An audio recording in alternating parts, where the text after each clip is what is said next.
Right, looks like everyone's in. So Morena, kia ora, good evening, where you are. Lovely to see you all again. Welcome back. And I'm not going to take too much of your time. I know Rob's got a lot to get through talking about the WTO today. So I will just open with a karakia and then I'll hand over to you, Rob. Tukua te wairua kia rera ki ngā taumata hai arahi I a tātou mahi. Me te tātou whai I ngā tikanga a rātou mā, kia mau kia ita, kia kore ai ngaro, kia pupuri, kia whakamoa, kia tina, hui e, tai kie. So, as I said, I don't think I have any other announcements, so I'm happy to hand over to you, Rob. Okay, well, thanks very much, Suzanne, and good afternoon, good evening for everybody on the other side of the Pacific. Well, I guess some of you are on the coast of the Atlantic as well, but anyway, welcome back. I'm just going to share my screen so that we can get started. I think that's the right one.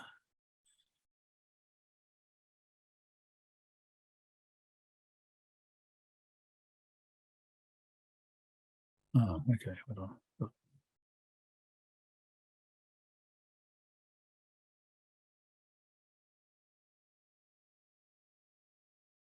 Screen sharing, but okay, I'll try to stop sharing. Let's go back to that.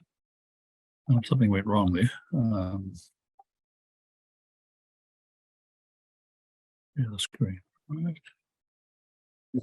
Sorry, in the meantime, may I ask you a question? Sure. Very brief. Yeah, I wanted to know if it's possible to have a copy of the professor's presentation on China and digital economy from the last session. Oh, yes, I have emailed him and asked him for that presentation. I haven't heard back from him yet, but I have asked him. So yes, I will, as soon as I get it, I will put it up on Canvas. I mean, I think that was, yeah, an enormous amount of information that is probably need to revisit those slides. I want to see that copy too, because there's so much information on what's happening in China, which is very hard to get unless you have somebody who actually has the inside knowledge. So yes, it was a very valuable presentation, I thought. Yeah, I'm just going to try again to share my screen. Hold on, what's happening here? Oh.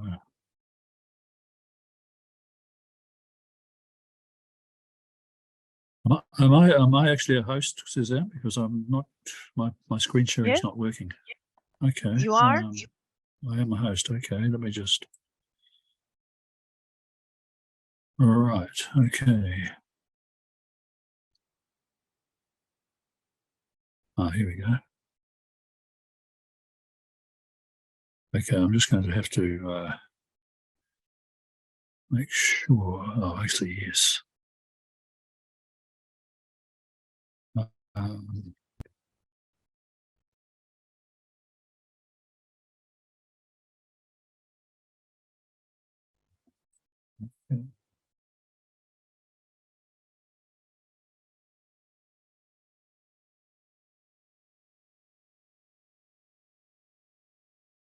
And so, is that actually on screen, Suzanne, at the moment? No. Oh, okay. So I'll just have to go back to the. Okay, I'll try again.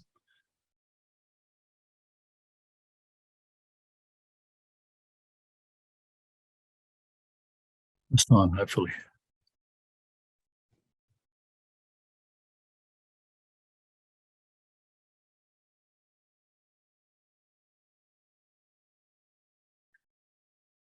Okay, so hopefully that's sharing on screen now. Is that on screen? It is. It's not in the slideshow. You haven't started the slideshow, but we can see you are in PowerPoint. Okay, all right, there we go. Okay, fine. Perfect. Okay, sorry about those little hitches, everybody. I'm ready to go now. Just to give you a summary of what will happen in today's session and also in tomorrow's session. Today, I'm first going to pick up on the last material that I was going to present about preferential trading arrangements, which is on rules of origin, which I think are one of the most important topics in relation to preferential trade agreements. And then we move on to the WTO and the multilateral system. There will be a video from an expert from Australia before the break, which I think you should find very interesting and thought-provoking. And I'll continue with the topic after the break. And then for the Thursday session, tomorrow's session will be entirely devoted to environment and sustainability issues. So I will bring in the material on sanitary and phytosanitary measures and technical barriers to trade that was deferred from the session earlier, but I will also be talking about trade policies towards climate change and other environmental issues like fossil fuel subsidies and fishery subsidies. So it'll be entirely dealing with environmental and sustainability type issues on tomorrow's session. Okay, so let's start. So first of all, the question about rules of origin.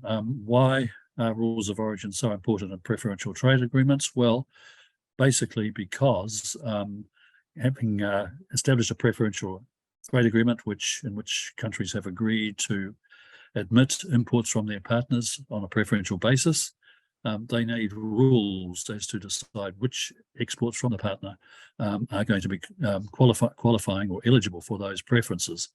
And why is that necessary? Well, it's because in today's world, very few products, except perhaps for some agricultural products, are actually produced entirely within one country. And most manufactured products will actually contain materials that have been imported into the manufacturing country from outside. And the imported content of those exports can be quite substantial, as we saw, particularly when we looked at the statistics on trade and intermediate goods when we were discussing supply chains. So given that, say, New Zealand might be exporting to Australia products which contain a substantial percentage of imported content, there needs to be a rule as to what will qualify those exports for the preferential treatment that New Zealand enjoys from Australia under our trade agreement with them. So that's the sort of basic rule, but of course there are other considerations that come into the design of rules of origin. Countries may want to design rules of origin that may limit the competition for their local businesses by making it more difficult for very competitive firms overseas to export to their country. They might be concerned about employment effects, and they might be concerned about abuse of the preferential trading arrangement as well. So the focus for rules of origin then is the products that incorporate imported materials or components from non-partner countries, which, as I said, applies to most manufactured products in today's world and even some agricultural products as well. So how do we actually design these rules of origin? Well, there are at least three, maybe four different types of rules of origin that are commonly used, and they all, none of them are perfect. They all have problematic aspects. So I'll just go through and discuss these main types of rules of origin. The first, and in the past has been the most common rule of origin, is the regional value content or area content rule, which typically specifies a % of the value of the product that must be attributable to the manufacturer in the partner country. So, for example, in our free trade agreement with Singapore, the rule of origin states that 40% of the value added must be attributable to the exporting country, either New Zealand or Singapore, to qualify for entry under the free trade agreement. Now, that has been popular in the past, partly because it's seen as being a very straightforward and simple rule. But as more experience was gained in the operation of free trade agreements, it became pretty clear that this value content rule can be anything but simple. So first of all, obviously, the exporting country and the exporter have to actually be able to document the percent of the value of the product that is import content. But secondly, and perhaps more importantly, very often the exporters find themselves with a value added which is on the threshold of the area content rule applying to the particular trade agreement that they're exporting under. So, for example, if the value content is 40%, value content required is 40%, and you're a manufacturer which calculates in its manufacturing process that value content is maybe 39%, really you're within the scope of that rule, but it only takes a small change in prices or in exchange rates or anything else to get you above, and you might get up to 42, 43, 44%. So it's a rule which actually can have quite a bit of uncertainty attached to it, and partly because of that uncertainty, there's been a bit of a move, a significant move, I could say, to changing the rules that operate to the what's called the CTC, or change of tariff classification rule, which I imagine many of you are familiar with in your own free trade agreements,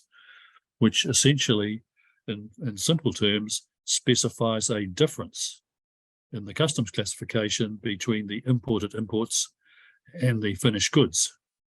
Not remembering that imports are classified in different chapters, within those chapters, different headings, and within those headings, different subheadings. And so a CTC, or change of tariff classification rule, will specify the change in the chapter or the heading or the subheadings that must exist between the imported imports used in the exports and the exports when they are finally exported under the free trade agreement in order to qualify for the preference.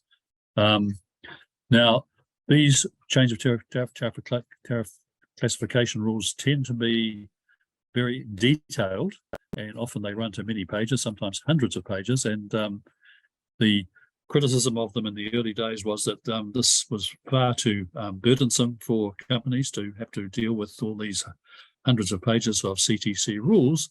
But as governments became got more experience with free trade agreements, it became realised that actually the exporter is only interested in the particular tariff classification which is relevant to their exports, and they can very easily find that within the tariff classification rules. They don't have to look at any of the other hundreds of pages of rules. And the reality is that by having a specific tariff classification rule applicable to their business, that rule provides certainty, which doesn't necessarily exist under a regional value content rule. So there has been a tendency to move towards these change of tariff classification rules. I'd be interested to know what happens in the free trade agreements in your countries, that your countries participate in. And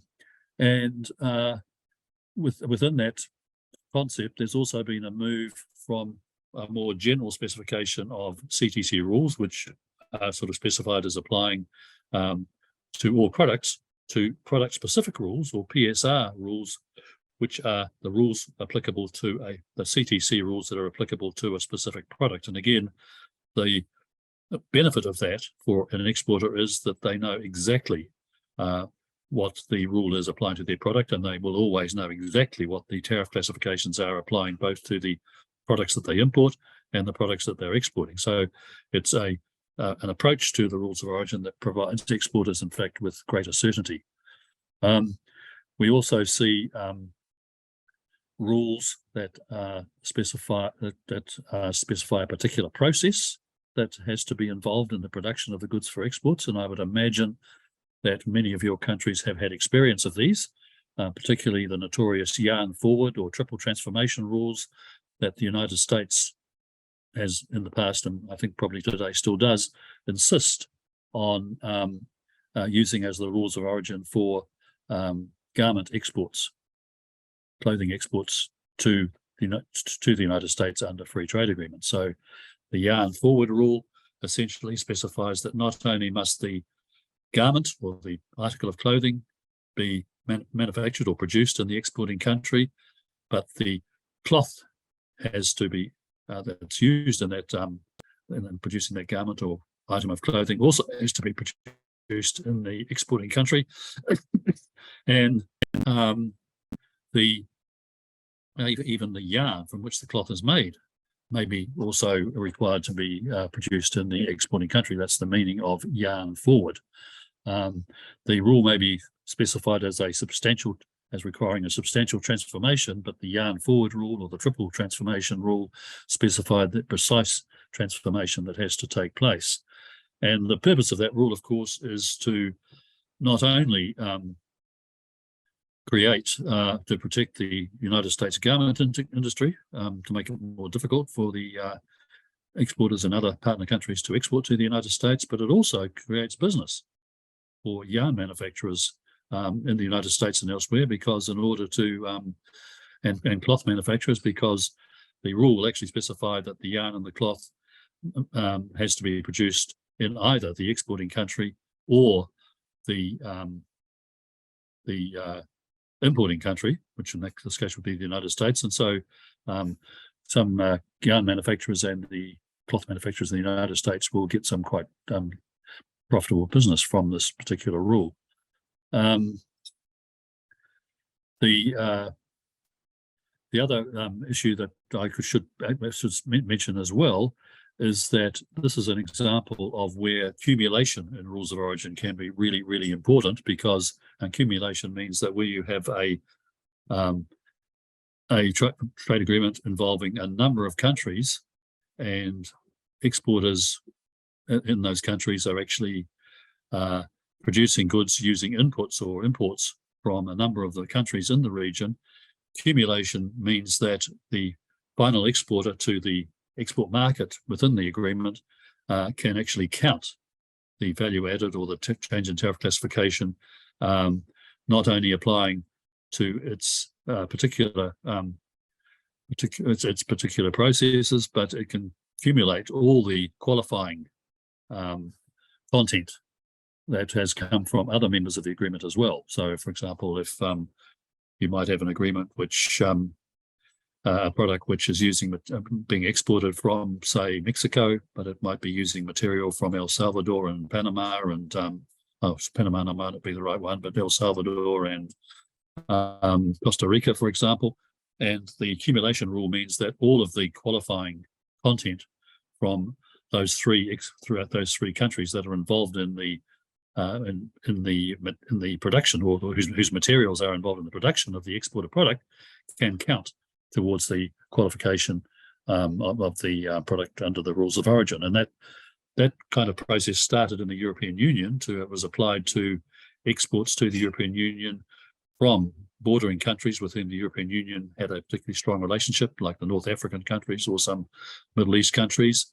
It was a very controversial issue in the TPP negotiations in the Pacific, because Vietnam, as a major exporter of clothing to the United States, one of the principal benefits Vietnam was expecting from the TPP was that it would be able to greatly increase its exports of clothing to the United States.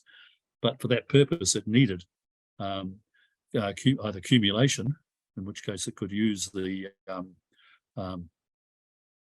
cloth that it was importing from maybe other TPP members in its production of its clothing for export to the United States, since it wasn't producing the cloth itself, or it needed this rule of origin to be modified so that it would not be subject to the disadvantages that might apply under the yarn forward or triple transformation rule. So these issues are very, very important in many trade agreements, and particularly in trade agreements that involve a number of countries whose productions are quite interconnected.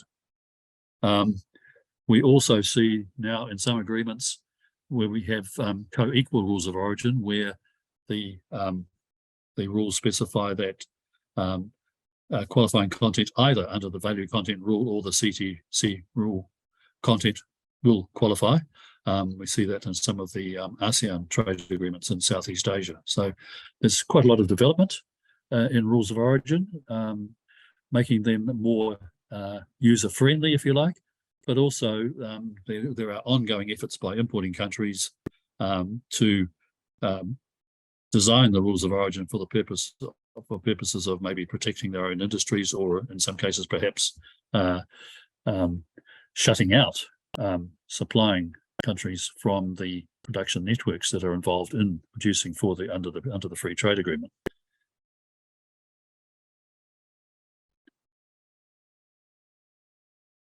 So we just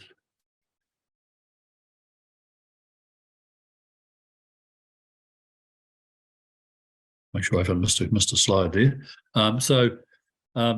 You can from that explanation, I hope you can easily realise, and you probably already know, that in practice the rules of origin can have a major impact or major bearing on the impact of an FTA. The whole effect of the FTA can be changed by making the rules of origin more restrictive or more permissive, or changing it in other ways. So, for example, when the United States insisted on renegotiating the NAFTA agreement, which was renegotiated into the USMCA agreement, one of the priorities of the United States was to change the rules of origin to ensure that content originating from China could not qualify, could not be included in the qualifying content for export from Mexico to the United States as part of its campaign against China. So, and there are other examples of that kind of priority as well. So, and because the rules of origin have so much impact on which goods can qualify under the trade agreement and which cannot, they can be, in some cases, more important for the market access being granted under the trade agreement than the removal of tariffs. On the other hand, well, I shouldn't say on the other hand, it's also important to note that the compliance with the rule of origin imposes costs on the exporter, so they have to their accounting and documentation requirements have to be adequate to demonstrate that they can demonstrate that they have met the rules of origin. So, for example, competing competitors in the destination country might actually protest against imports from a manufacturer, and the customs authorities in that country may require the exporter to document that, produce documentation showing that they have in fact complied with the rule of origin. It's also the case that sometimes manufacturers will have to change their production processes to meet the rule of origin that they're exporting in the trade agreement they're exporting under, and this becomes a problem when you are exporting to a number of countries with which your own country has different trade agreements. So there might be one rule of origin for exporting to, say, the United States, another rule of origin that might be for exporting to Japan or China. And if those rules of origin have different implications for the production process, then the production process has to change each time the production switches for different destinations. It's also the case that the certification requirements can vary quite a lot in how burdensome they are. In some trade agreements, a signed certification for from the manufacturer, the exporter, is deemed to be sufficient. In other cases, there will be a requirement for the manufacturer's production process to be inspected by a government agency or by a chamber of commerce to certify that the rules of origin in the particular trade agreement involved are being complied with. And that obviously imposes extra costs. So there are quite significant costs involved in complying with rules of origin, and that's why trade agreements that involve reducing those compliance costs can be very, very important. So I mentioned in the last week the Regional Comprehensive Economic Partnership Agreement among 15 countries in East Asia and Australasia, and one of the principal features of that agreement is the setting of a common set of rules of origin across that whole agreement, which means that manufacturers within the RCEP area can set up their manufacturing processes to meet the rules of origin under RCEP, knowing that that will satisfy the rules applying to their exports to any member country in the RCEP, whereas in the past their country might have had separate agreements with Korea, with Japan, with China, and with Australia and New Zealand, and so on. And so production processes that were producing for each of those countries might have to be changed as the destination country of the production changed. So these things are, in practice, a very, very important part of a trade agreement.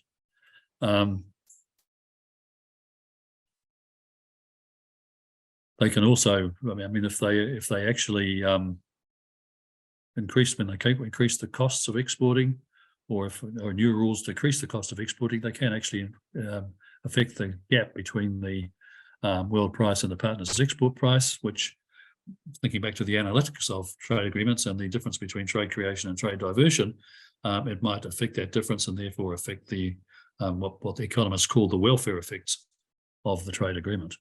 And they can, in particular, more restrictive rules of origin can reduce the profitability for the exporter and therefore reduce the welfare gains of the partner country.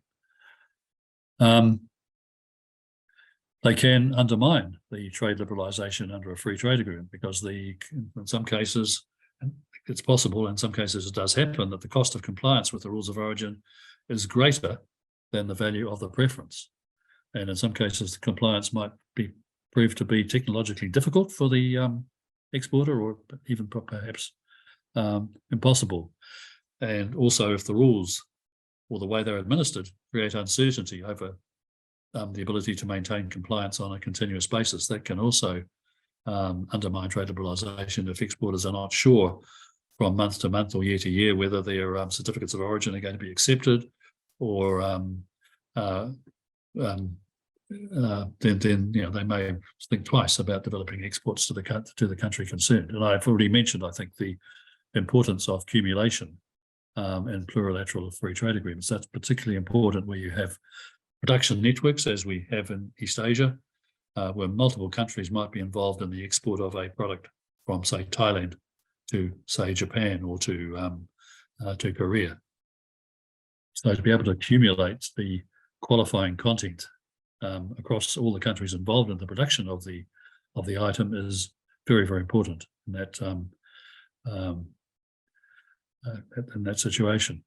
And we can have different types of full cumulation, which I'm not going to go into, but you can have diagonal cumulation or expanded cumulation or full cumulation. So it's a very complex, the world of rules of origin can be a very complex world, is really the main message, and a very important part of pretty much any free trade agreement. It follows then that if we look at the political economy of rules of origin, they're going to be a key issue in negotiating free trade agreements. And I think I defer to our Mexican friends, but I have the impression that the negotiation on the rules of origin was one of the most intensive issues in the negotiation of the USMCA. And certainly in any free trade agreement, the companies in important countries that are going to have competition for their increasing under the free trade agreement, if they can't stop the free trade agreement from going ahead, or can't, their next port of call is to try to persuade their governments to make the rules of origin as restrictive as possible. And again, one of the sort of attractions of rules of origin for protectionist purposes is that, unlike tariffs, which are relatively transparent, the effect of rules of origin in a trade agreement are relatively untransparent. Only the companies involved know what they are and what their costs are. Whereas, of course, the exporters will want more permissive rules of origin. They will be frustrated by rules of origin in their export market countries that make it difficult for them to export, and particularly companies operating global value chains will obviously want permissive rules of origin that allow their value chains and production networks to operate smoothly and efficiently. And which is the next point, that they are a critical factor in the operation of global value chains.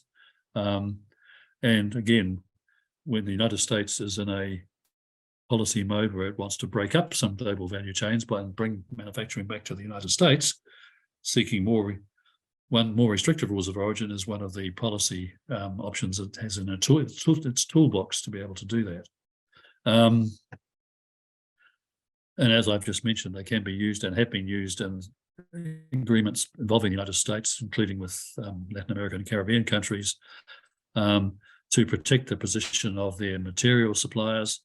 So their cloth makers or yarn makers who are supplying industries either in the home country or in the partner countries. And as I said, the yarn forward rule that we've seen in some US agreements is very much operating in that direction.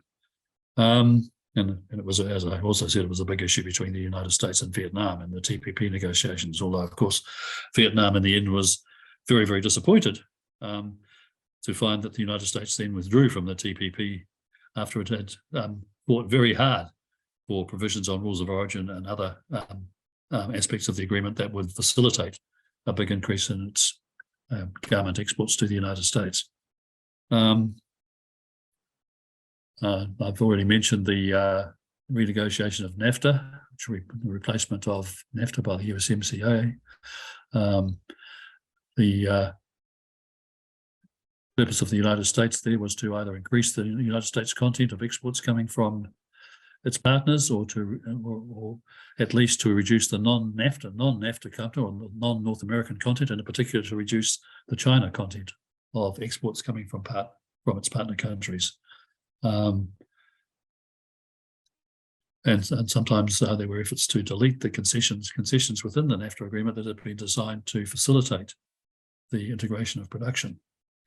Every free trade agreement has its own peculiarities regarding rules of origin. I've talked about NAFTA and the USMCA and some of the East Asian agreements because they're interesting, but also our free trade agreement with Australia.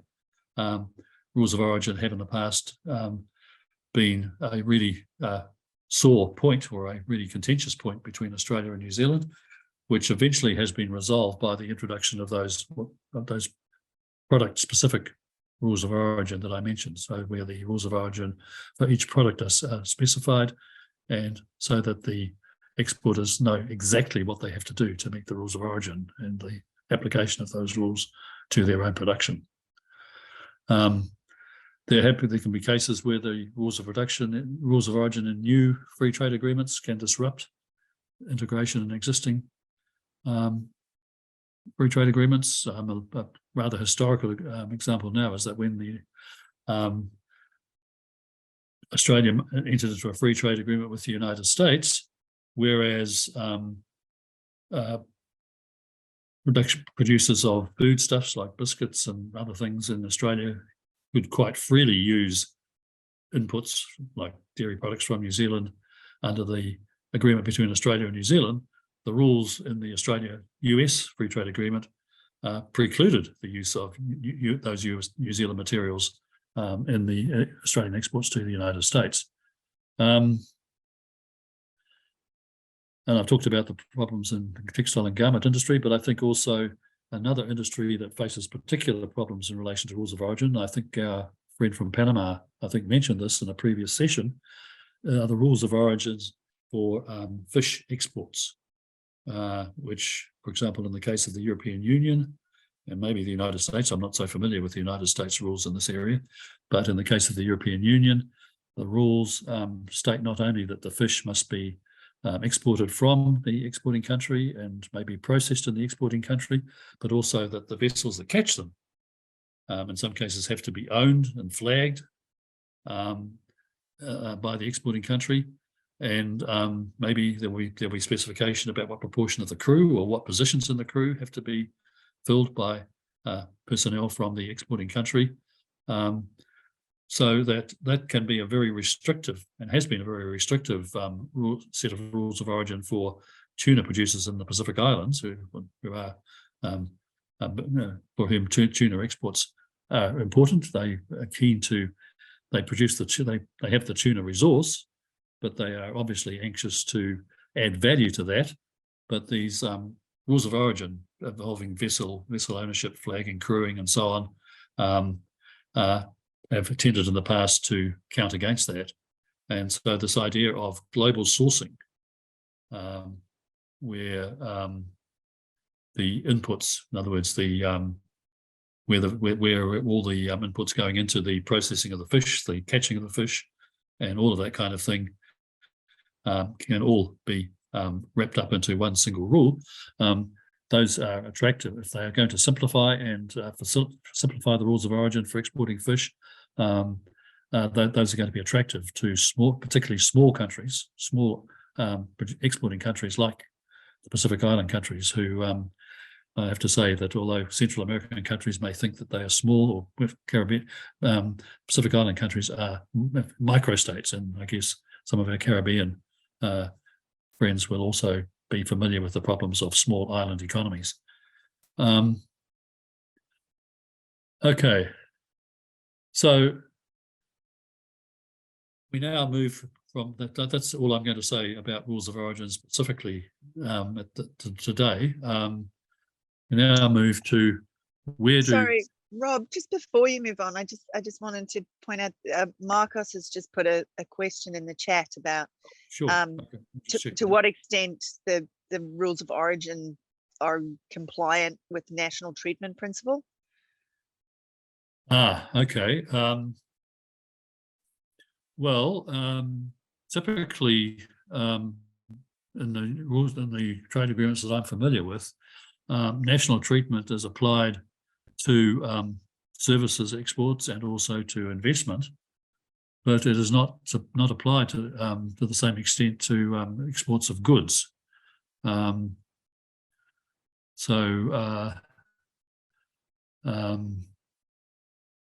a question I haven't really thought of very much. But national treatment, of course, means that it really applies to imports of services under a trade agreement or under the WTO agreement, or incoming investment, where the destination country, the country receiving the investment or receiving the services, is obliged to treat services or investment from the partner countries on the same basis as they treat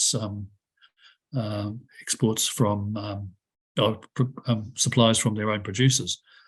Now, you've actually caught me out here in that I don't know to what extent national treatment becomes an issue in trade in goods. I mean, there could be, there are certainly areas where it can apply. So, for example, if a country has a value-added tax,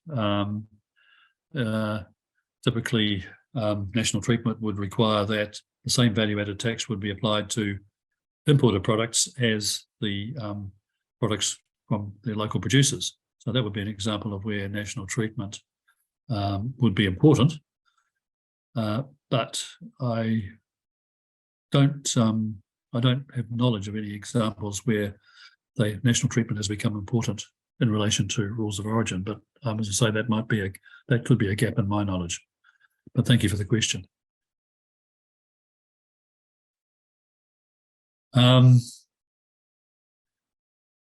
Okay, so as I said, I thought I'd move on to just a brief discussion of where preferential trade agreements fit into the world trading system, where in the past it was always accepted, certainly by trade economists and policy wonks, if you like, that multilateralism, multilateral free trade, is the first best, as we say in economics, the optimum foundation for a rules-based international trading system.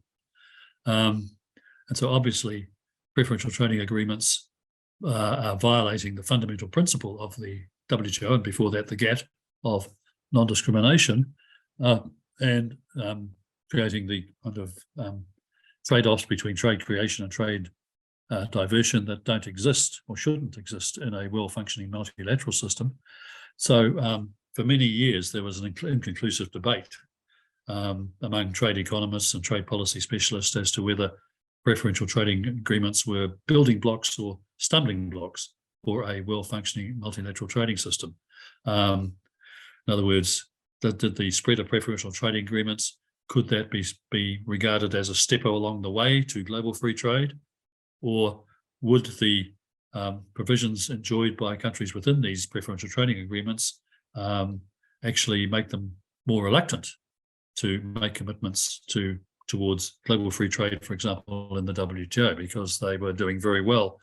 If they found they were doing very well out of the preferential trading agreements, they, for example, countries that were doing very well from a free trade agreement with the United States might not want the United States to open up its market to other countries that might then compete with them. And I mean, you can certainly find examples of where, in fact, a free trade agreement might be the basis for the development of a particular industry in a partner in a member of the free trade agreement, and the extension of free trade agreements of their importing partner country to other countries with more competitive industries might then create major problems for an industry that might have been built on the basis of the original free trade agreement. So, there was this debate about whether free trade agreements were actually an obstacle or a building block to the move towards global free trade.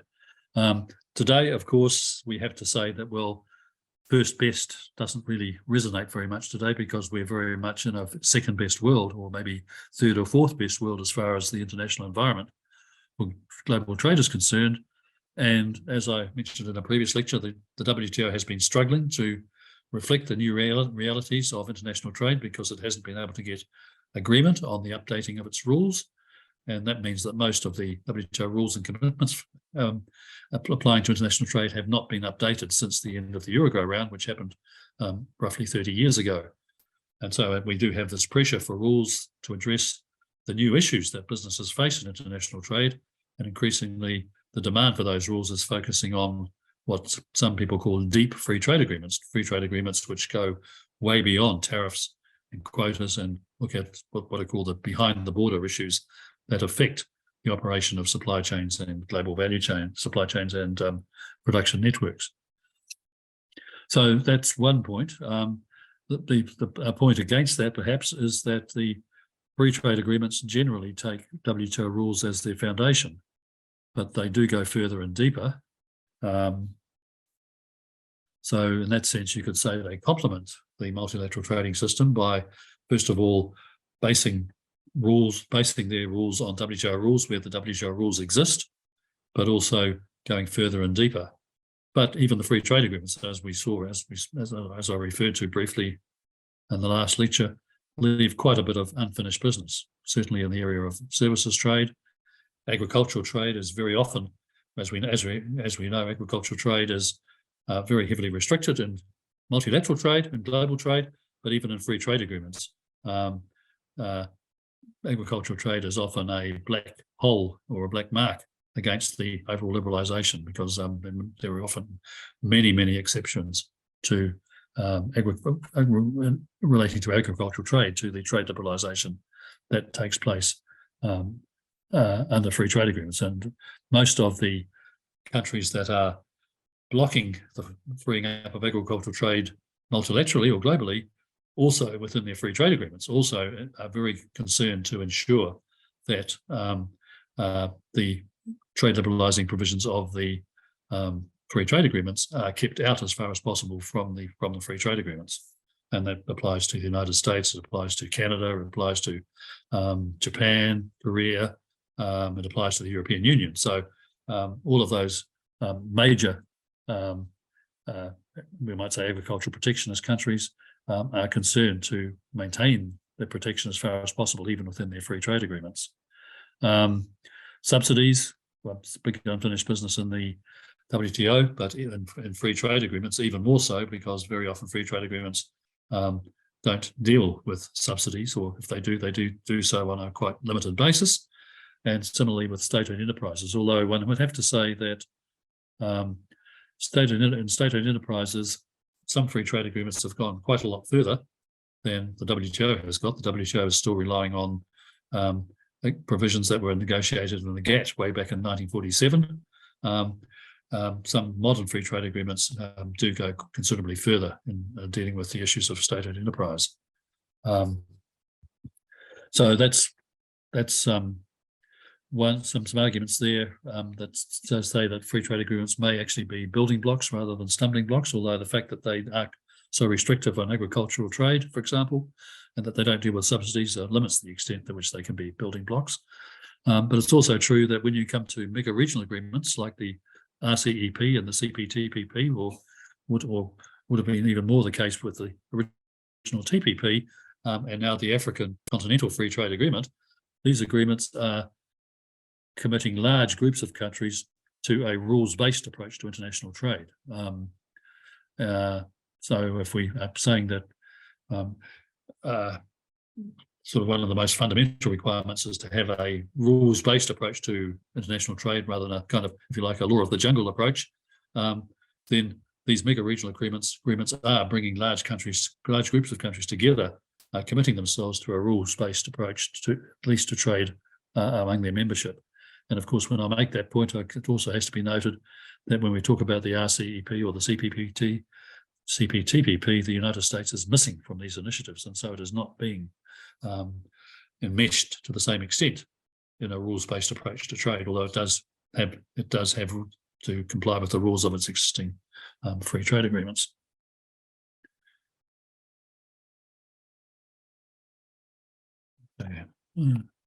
Okay, so that's perhaps a segue into talking about the WTO and the multilateral trading system. Now, I'm going to make some introductory comments here, but I will stop in about 10 minutes to allow for a video from a trade expert from Australia, a very valued colleague, Dr. Shiro Armstrong from the Australian National University, who is going to talk in broad terms about the problems that are facing the multilateral system today, which I think would sort of is a sort of something to keep in mind as we talk about the WTO and the multilateral trading system in more detail after the break.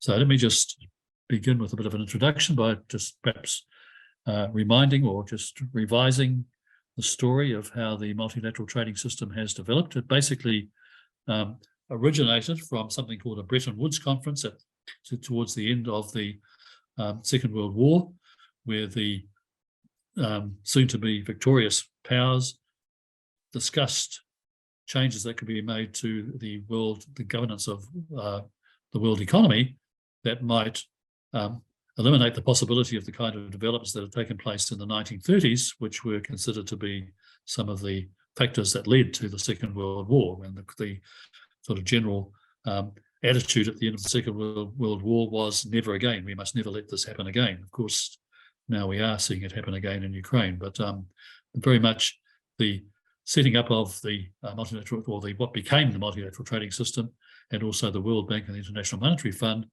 was part of a determination to establish conditions in the world economy that would ensure that something like the Second World War wouldn't happen again. So the initial attempt to include trade in what were called the Bretton Woods organisations with the International Trade Organization failed, partly because of problems with the United States and its legal framework. But in 1947, what we know as the GATT, the General Agreement on Tariffs and Trade, was established, was intended at those days to be a stopgap, a temporary solution, pending the formation of a full-scale international trade organisation. But of course, the GATT then existed for nearly 40 years without any other agreement being negotiated to replace it. But finally, in the last negotiating round of the GATT, which was called the Uruguay round in the late 1980s, early 1990s, called the Uruguay round because the ministerial meeting that agreed to launch the round took place in a place called Punta del Este in Uruguay. That's how these rounds get named. That Uruguay round led to the creation of the World Trading Organization, WTO, and the WTO agreements. So what was the original intention, to have a full World Trade Organization or International Trade Organization, the intention from the Bretton Woods Conference in 1944 was only fully realized in 1995, almost 50 years later. And the WTO agreements both incorporated and replaced the GATT. So there were many new features of the WTO agreements, but they also took over some articles from the GATT and included them as part of the WTO agreements. And I mentioned, I think last time, or maybe the time before, the GATT Article 20 relating to environmental issues that still was being referred back to under the WTO, and also the GATT articles on state-owned enterprises, or state trading as it was called then. And subsidies were also being referred back to original GATT articles. And then in 2001, of course, the Doha round of WTO negotiations was launched with a lot of enthusiasm and ambition to build on the WTO agreements. The WTO agreements at that time were regarded as a kind of a foundation on which the further liberalisation of international trade would be built. And the Doha round was intended to be the first step towards that, building a more open multilateral trade system on the basis of the WTO agreements. Of course, as we know, we are now in 2023, and the Doha round has not been completed. In fact, it's now dormant. Nothing is happening in the Doha round. So that flush of enthusiasm that led to the launching of the Doha round has been seriously disappointed obviously by what has happened since. So what does the WTO essentially do? Well, basically what it is doing is providing a rules-based system for the orderly conduct of international trade. We call it the multilateral trading system, as you know. It provides has created legally binding rules and commitments by the members, which the members have committed themselves legally to abide by or to respect. And it has in the past and may in the future provided for enforcement of those rules through a dispute settlement mechanism.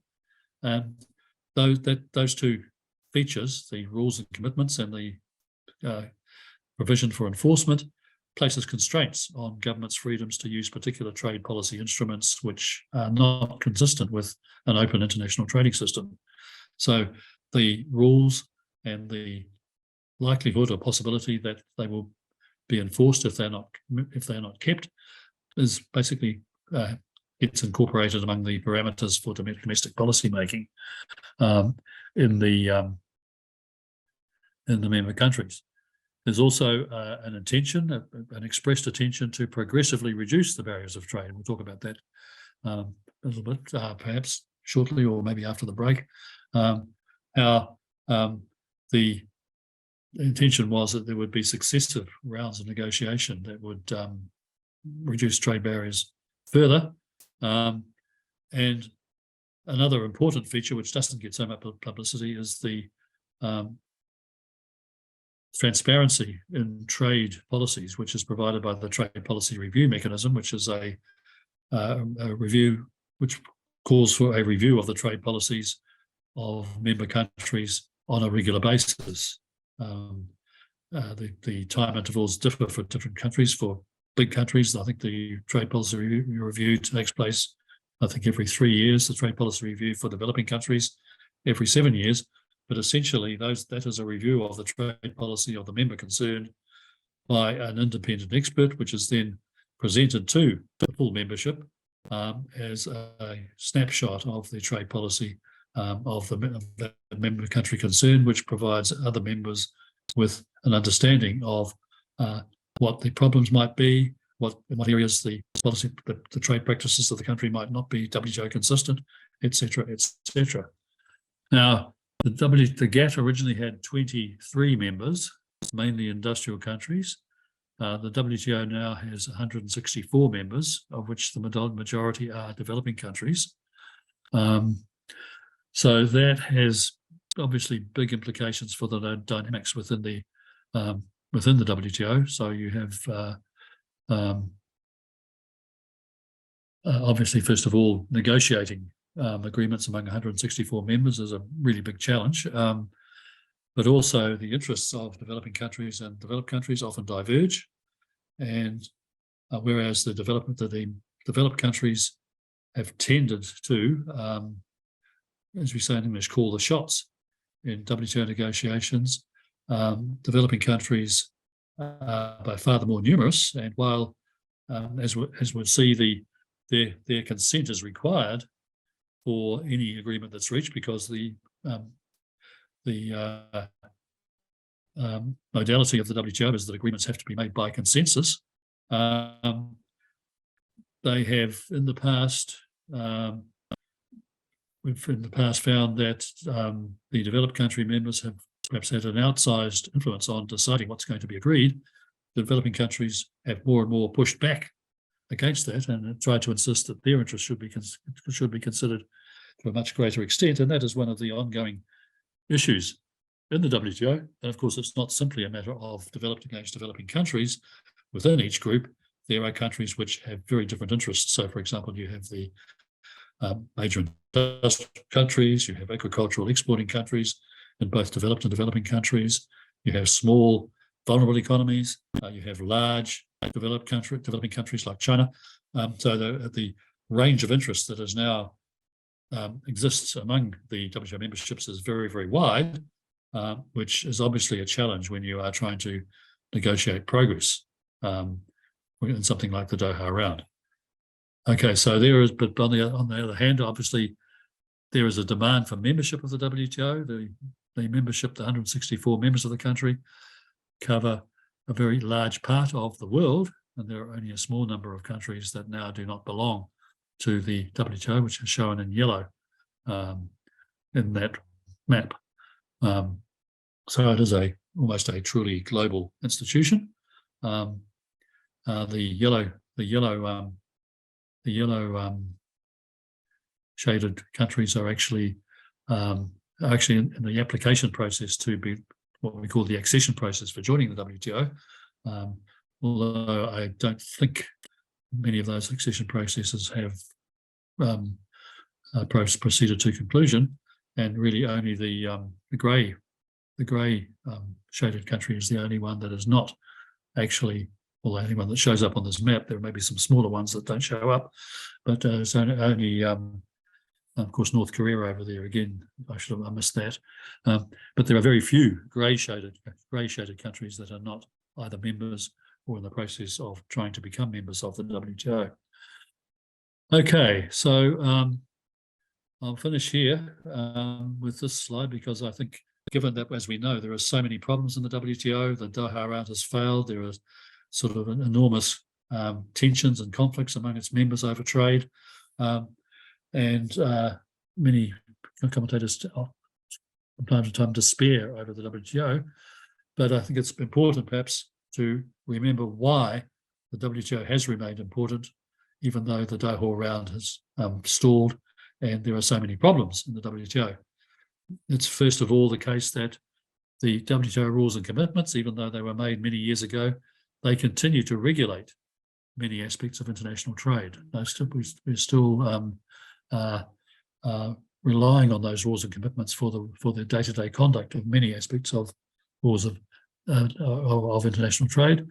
As I mentioned before, the rules of the free trade agreements often or maybe typically take the WTO rules as their starting point.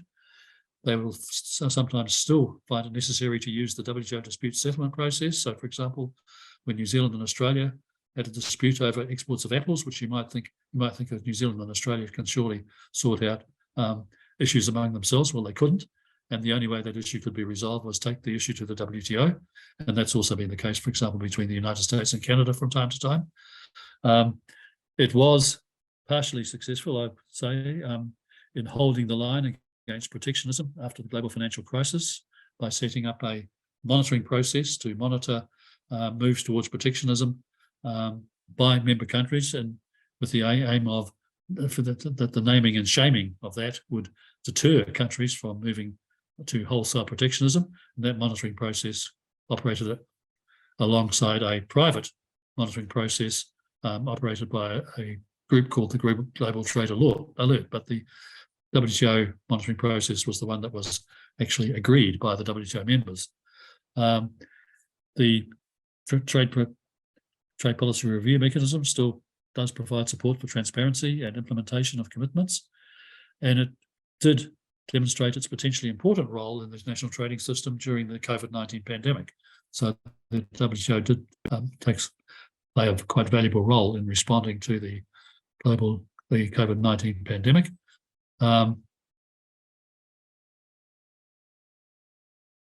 But we also find that, of course, the dispute settlement mechanism was broken down, as we'll talk about after the break. And the WTO, as I've mentioned, and as many commentators have lamented, has been unable to address and resolve key issues arising from new developments in international trade. So there are increasing, and of course, we now have a situation where the country that basically provided the impetus to set up the rules-based international system is now disregarding the rules, the United States. And so whether the WTO can maintain its ongoing relevance under those conditions is something which has started to become something of an open question. And that's, I think, a very good point to stop to introduce the video from our guest speaker, Shiro Armstrong. Suzanne, if you could... Yeah, I have the video ready. I just wanted to address a couple of questions that are in the chat. Oh, sure. Sorry, No, that's fine. That's my job. Louisa wanted to know if the, and I'm sorry about the noise outside, can the dispute settlement mechanism be triggered solely by member countries against one another, or can it be triggered by the WTO itself if a country violates the established rules? As far as I know, it's I've not heard of it being triggered automatically. As far as I know, it's triggered by member countries disputing against each other, and it is a government-to-government process. So if you're an exporter and you feel that one of your market countries is breaking the rules, if you want the WTO to do something about it, you've got to persuade your government to take a dispute against the WTO, or to raise the issue anyway with the partner country if they think they can resolve it that way. So yeah, that's and were countries required to provide schedules of commitments before the WTO was established? Were schedules prepared during the round of the GATT? I have to confess that I don't know the answer to that. I would expect that they did, but it was a very much more limited process. The range of products that were being covered would be much smaller than in today's world. And of course, the number of members was only 23. But possibly relevant is the next question, which is what were some of the most significant changes between the GATT in terms of trade policy, barring the establishment of issue-specific agreements? For example, did the original GATT mandate that countries remove quantitative restrictions and replace them with tariffs, or was that solely following the Uruguay round in 1995? Okay, very good question, but not with a comfortable answer, I'm afraid. There is a general expectation in the WTO, and what probably was also the case in the GATT, that if protection is going to be imposed, it should be done by way of tariffs rather than by quotas or quantitative restrictions. But that under the GATT wasn't actually a rule. That was an expectation that was broken perhaps more in the more what as we say in English, more in the breach than the observance, because there were many quantitative restrictions operating during the years of the GATT, and they operated especially in relation to agricultural trade. Partly that was because agricultural trade was sensitive, also because it was an agreement between industrial countries who were mainly concerned, if they were going to liberalise trade on industrial products, and many of them had agricultural sectors that they were very anxious to protect, even under the GATT. So yes, there was the extensive use of quantitative restrictions under the GATT, and it is also the case that some of those quantitative restrictions, especially again in agriculture, continue following the Uruguay round. And we can I haven't actually got a slide coming up on the agricultural agreement, but if you're interested, if you would like me to, I can talk more about the agricultural agreement in the WTO a little later.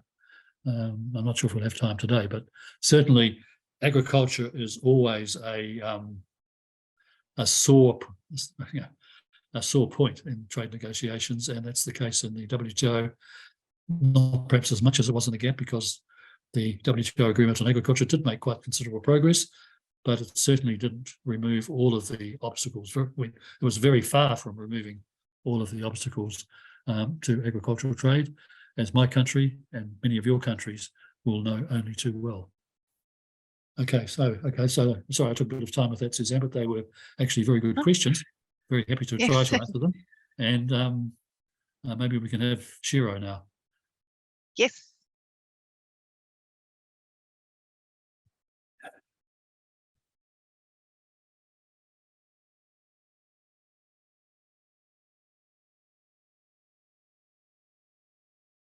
Well, thank you very much for the invitation to talk to you about these challenging issues.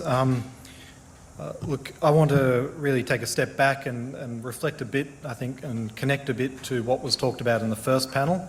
And when we're thinking about developments in global trade, I'm going to talk about the threat to the international economic order and what we might be able to do about it. So the Minister this morning was very polite, didn't mention the United States or China when he was talking about the big threats and challenges we face. I'm not going to be quite as polite and explain some of the challenges we're facing from the United States and China to global trade. So first of all, I think we're seeing an increasingly assertive China that's used economic leverage against other countries, most blatantly and recently against Australia. But more worrying really is we are facing a United States that's walking away from a leadership role in the global trading system. It's in fact not only walking away from a leadership role, it's becoming a source of uncertainty. We can no longer enforce WTO rules now, thanks to US veto on judges to the appellate body. And we have the United States trashing the WTO with its abuse of the national security exemption. Most obviously and worryingly last December, when US Trade Representative Catherine Tai made that quite clear.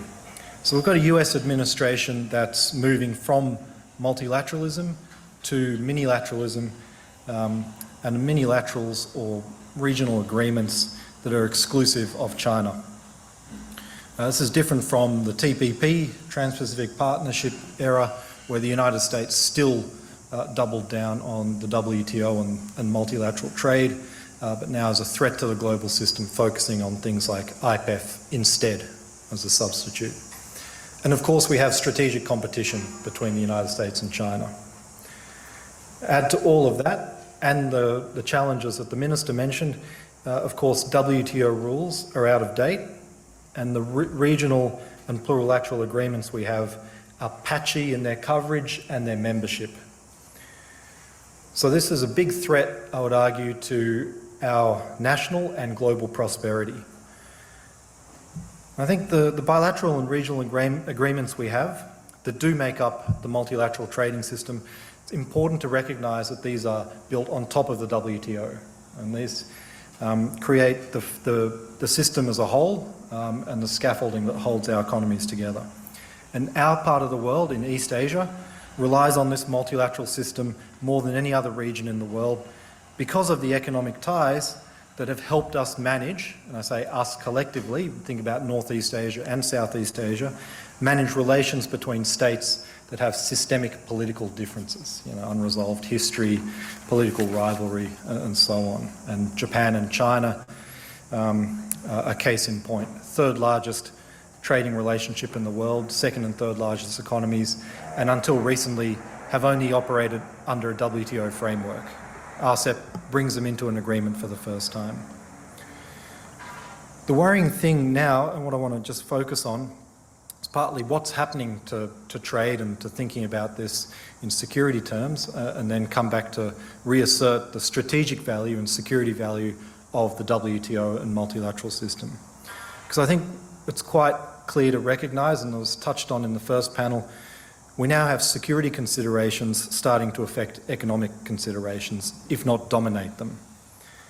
The post-war economic system protected against the blatant use of economic aggression and economic weapons that led to conflict in the interwar period. Now we're seeing an entanglement of economics and national security and the return of economic weaponry. This is of course due to great power strategic rivalry and both major powers intervening in markets for domestic political but also geopolitical and strategic reasons.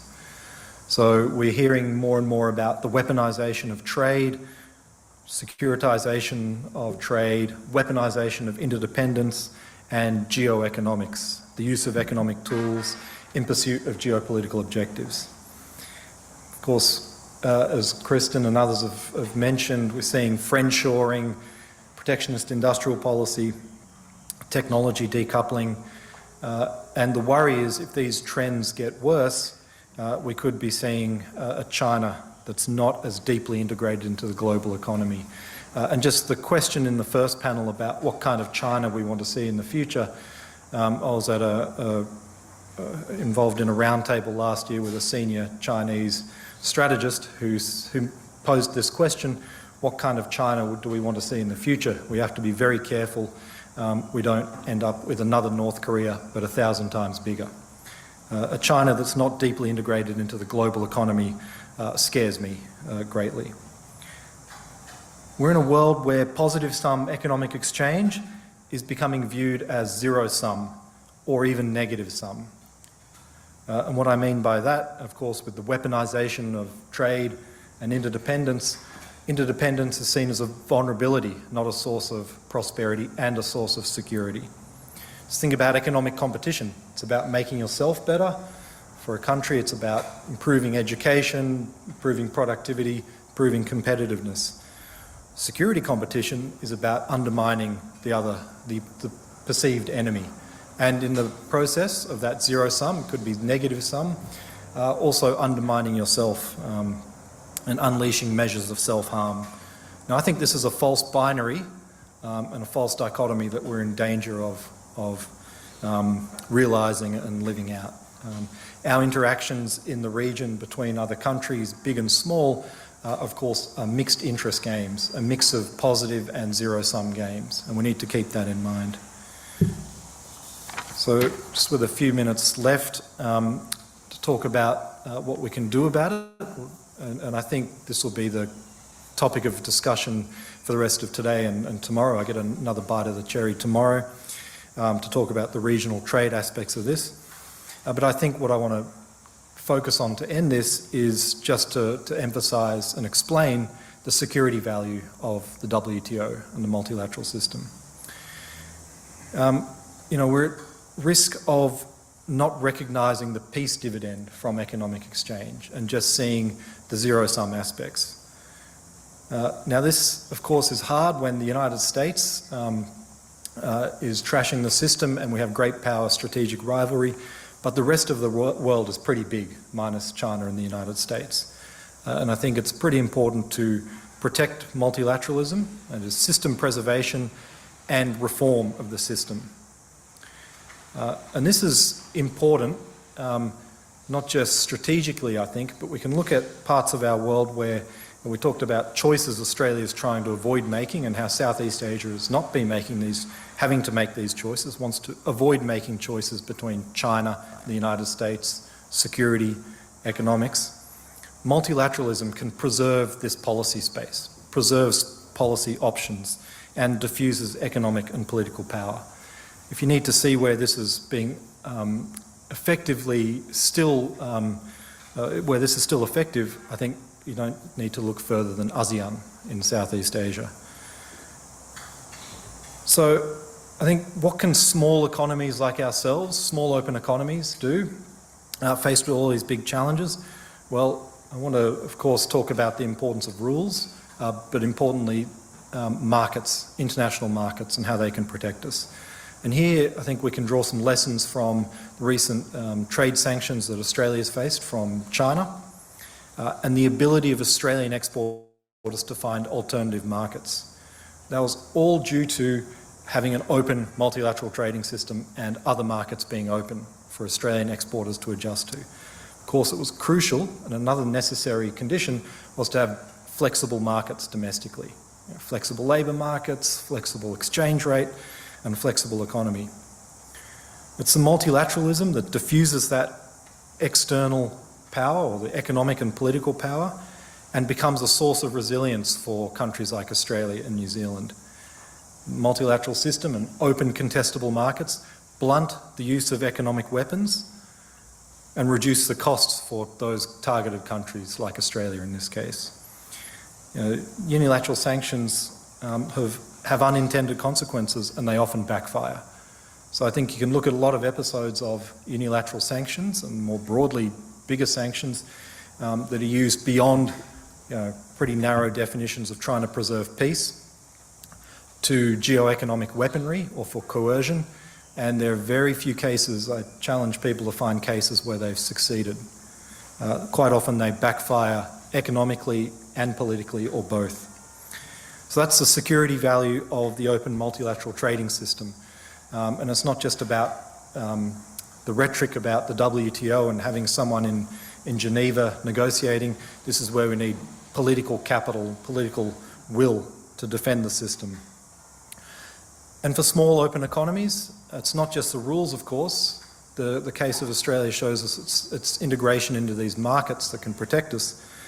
And the lesson I think we want to take away from this is it's important to keep the large powers, China and the United States, enmeshed in more rules and more markets. So how we keep China and the United States engaged in rulemaking and multilateralism, and how we enmesh them in more markets, I think is what we're going to talk about for the rest of today. And like Kristen, I raised more questions than answers, but look forward to the discussion in answering those. Thank you.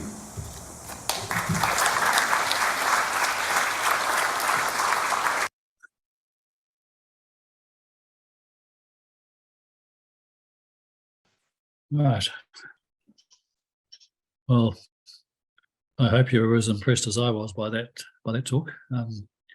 Gives us plenty to think about. So we'll go to the break, I think, Suzanne. Yeah, perfect timing. Yeah, so we'll have a break for 20 minutes.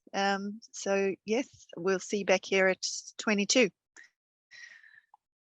Okay, I think that looks like everyone's back.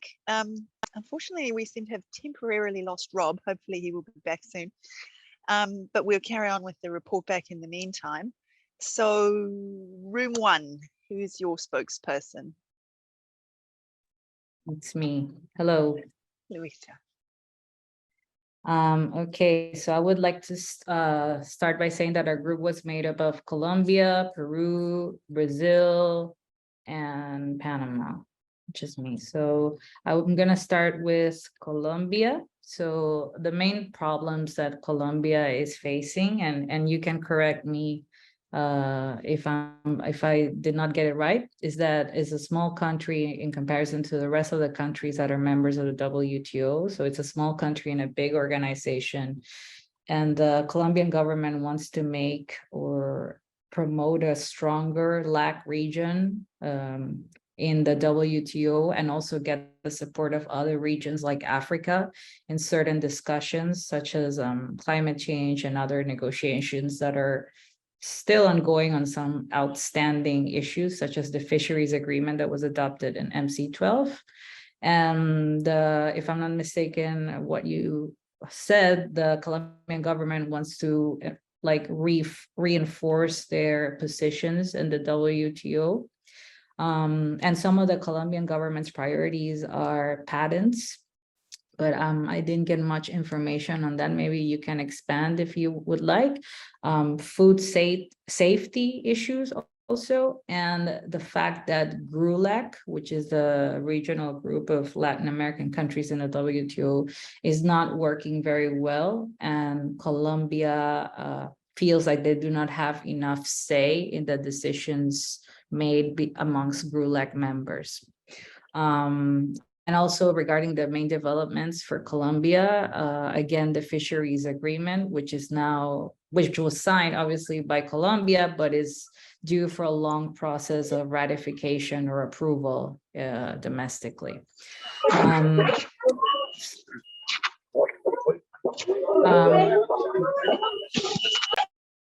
Sorry. So the next country is Peru. So they joined the first question, main problems and main priorities for Peru in the WTO would be the anti-dumping implementation, which is sometimes rejected by the Peruvian government, and for Chinese importation that is detrimental to some local textile producers. And one of the priorities for Peru is foreign direct investment that foreign direct investment, should follow strict climate change rules. So that's all I have on Peru.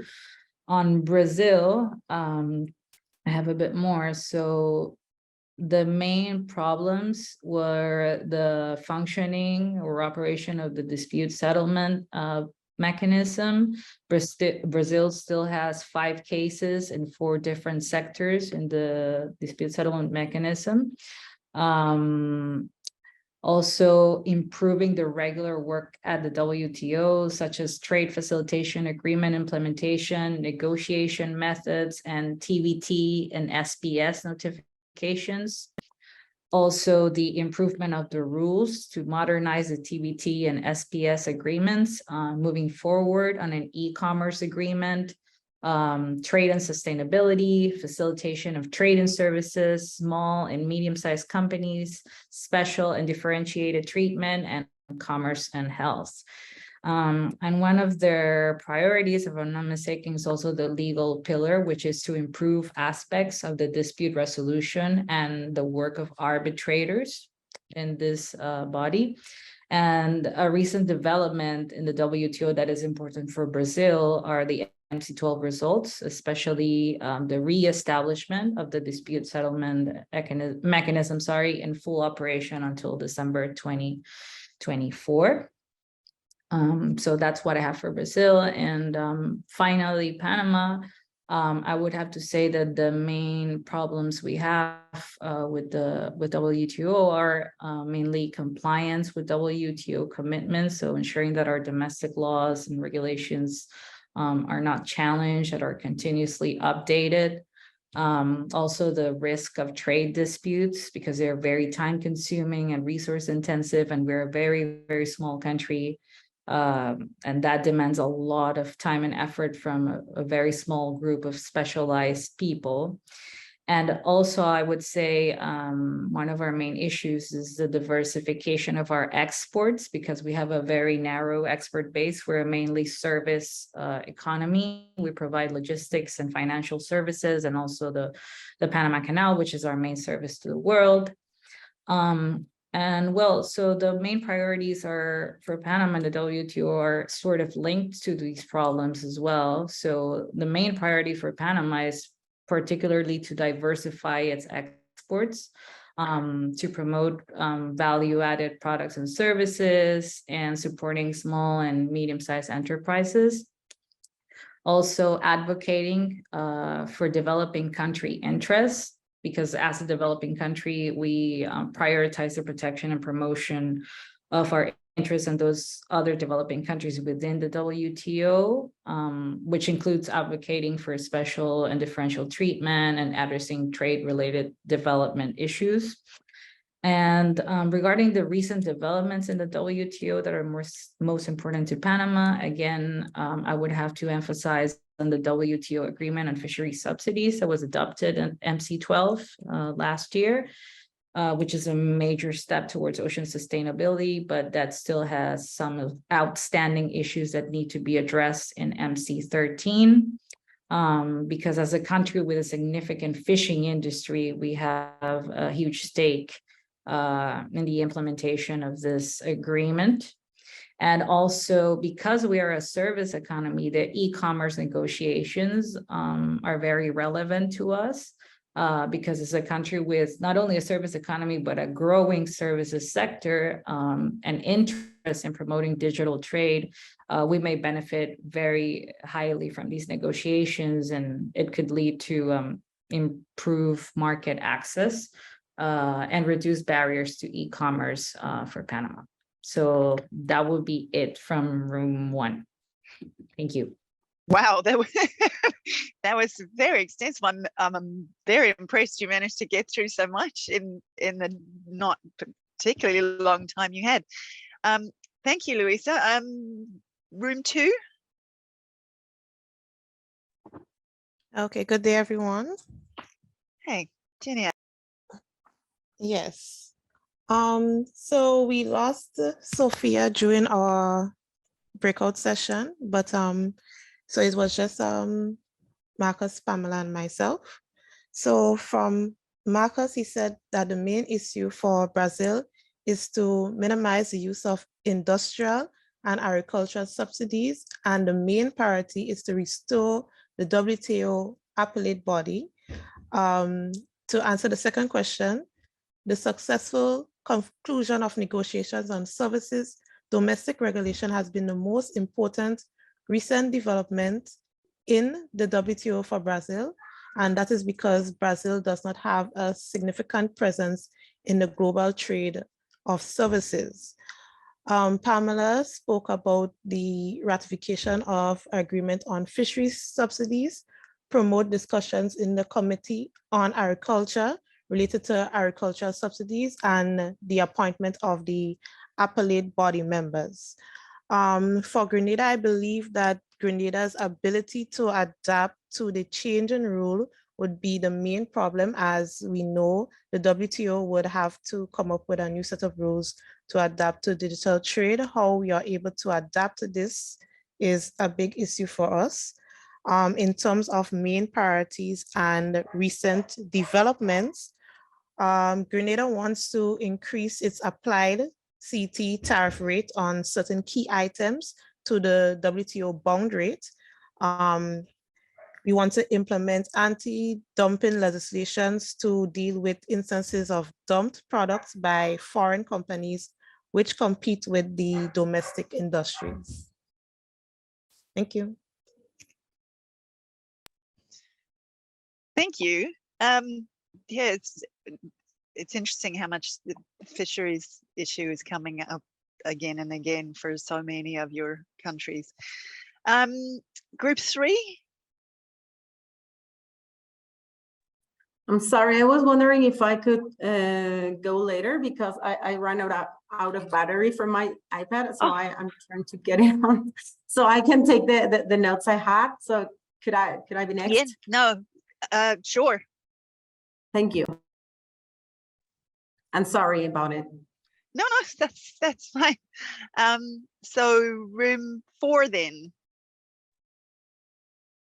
Yeah, I will be the voice for the group 4. Thank you. In group 4 was integrated by Sandra from Jamaica and Jose from Salvador and myself from Mexico. In our discussion, we found that most of our countries doesn't have many problems identified with the WTO, and most of the problematic issues are in the WTO are with dominant players involved. The contributions that Jamaica has identified in relation with WTO is that there has been improvement of the implementation of best practices at local level. In the case of Salvador, most of the problems at regional level related to trade are solved within the frame of bilateral FTAs or regional mechanisms like the Integration Central America System or the Union Customs.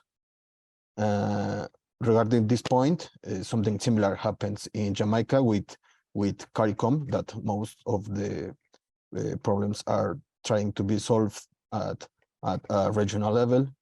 In the case of Mexico, I share with my colleagues that from my area of experience, I don't have many examples of, I don't have examples of problems that Mexico has identified in WTO, but I share one of the tools that Mexico has used the dispute settlement mechanism, a concern from Mexico against a measure imposed by Costa Rica due to restrictions on avocado imports was resolved in 2022 in favor to Mexico. This is an issue that could have been addressed in the FTA mechanism that we have with Central America, but considering that avocado is an emblematic product for Mexico, making use of the mechanism of the multilateral system provided a broader impact on the resolution that could be known by the WTO members. So most than problems with WTO, we have, in the case of Mexico, I have identified something positive. That was the outcomes that we had in Group 4. Thank you. Group 5. Could you just confirm if that's our group? I didn't take note. Yes, Marcos, Okay, it is. fantastic. Thank you. Brilliant. So I'll be covering our group, but feel free, Marcela, Ernesto, Jimena, to chip in as you see fit. We're covering Colombia, Mexico, Peru, and Brazil. From Colombia, there was a sense that in terms of the main challenges would be the increased costs of complying with unilateral measures and how these unilateral measures can be non-compliant with WTO rulebook on subsidies and discriminatory measures, such as the EU Green Pact. On Mexico, Ernesto mentioned that one of the key priorities from the Mexican perspective would be keeping the multilateral trading system alive and functioning, which is very similar to Brazil's priority as well. And Jimena from Peru clarified that considering the specificities of the Peruvian economy, there's a lot of informality in the economy, which makes complying with those standards from advanced economies more complicated. So one of the main challenges would be making sure that the costs of compliance with standards to benefit from free trade agreements or preferential trade arrangements does not outweigh the benefits of joining and benefiting from these arrangements altogether. And from Brazil, I think I echo one of my colleagues' comments, which the absence of the enforcement of WTO rules, it's very complicated from the Brazilian perspective, as we might face unilateral and often discriminatory measures from advanced economies such as the US with the IRA measure, or the EU with the new Green Pact and the Net Zero Industrial Act, or CBAM, and we could mention other measures as well. So the lack of enforcement of WTO rules make developing economies more susceptible to unilateral discriminatory measures. So in the other hand, one of the key advancements and developments I see in the WTO space from the Brazilian perspective is one of the outcomes from MC12, which is the members' willingness to renegotiate and review SPS agreement, which is good for Brazilian agricultural commodities exports, making those less susceptible to non-tariff barriers that are raised out of no scientific basis, but also the development of the multi-party interim appellate arbitration arrangement, which is a second best alternative to the freezing status of appellate body from the WTO. So that'll be it from our group.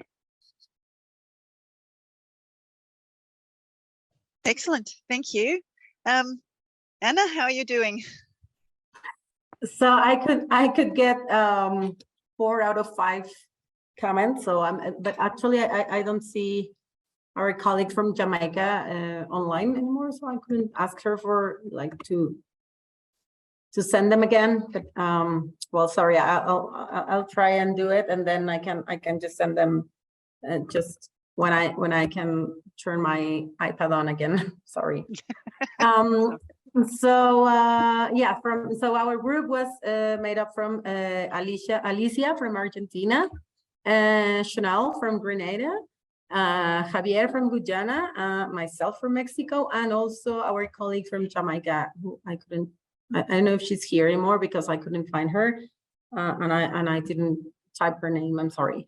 Okay, so we also, well, I think the main conclusion from our group could be that there is a very differentiated experience from like larger economies like Mexico and Argentina, and like as it has always already been told here, but from like between Mexico and Argentina and other smaller economies like Jamaica, Guyana, and Grenada. And so I will read my colleagues' answers to the questions that have been put on. So from Alicia from Argentina says, the main problem that Argentina faces in the WTO is the lack of progress on priority issues, such as the negotiated elimination of the most distorting subsidies to agriculture and substantive market access improvement. The historic postponement of the necessary leveling of the playing field in agriculture has affected Argentina in many aspects, and on the other hand, developing members have appeared in recent decades competing with the subsidies and protectionism in the agriculture sector of large developed members such as the EU and the US. This competition has only made our situation worse since the launch of the Doha development round. Another main problem for medium-sized members like Argentina is also a lack of progress in the DSM, like the dispute settlement mechanism reform, and particularly in the recovery of the WTO appellate body, which is a paramount body in WTO legal architecture. Recent most important development for Argentina was, without any doubts, the achievement during the last ministerial conference in Geneva of the agreement on fisheries subsidies, a negotiation in which Argentina played a very active and important role together with other Latin American countries, such as Colombia, Peru, Costa Rica, Uruguay, and Panama. Then from Grenade, Chanel said, what is important for our country is trade in agriculture and fisheries, since this is a priority sector for our government to bolster export of agriculture exports. Hence, negotiations to look at small island economies in terms of their size and capacity is important. And then Javier from Guyana said, Guyana do not have the capacity to submit WTO notifications such as custom valuation, import licensing, subsidies, and state trading. There is a shortage of staff and training is needed. On our hand from Mexico, we also cannot point at one specific problem, but we know that Mexico was held an exam and a review last year in 2022 from the WTO, and some of the conclusions, despite they were like very good ones for the Mexican trade policies, there were also some some conclusions that would point to Mexican laws for so this energy sector, which is still in some dispute settlement between the USMCA or the MEC mechanisms. So we haven't solved them yet within the regional the regional spot, and already the WTO has had their opinion on them, and so it's also of course something like very controversial for Mexican government, and so I could appoint that as a problem, but like generalizing it, as many of our colleagues have said, that we have so sometimes WTO has gone beyond their faculties within national trade policies. So that could be something that we could point out. And at the same time, our priorities for Mexico, I could tell it could be women or gender inclusive, and all of these priority attention groups, inclusiveness in trade within the WTO. We also pointed that out at our last exam in 2022. So I think that would be it for our group. I'm very sorry about the Jamaica part, but I will just find out the way to put it out here so everybody can get to see it. Wow, thank you all. Very interesting. Yeah, we'll be talking more about gender next week. That it is a very interesting dimension to the contemporary trade environment. I'll hand back to you, Rob.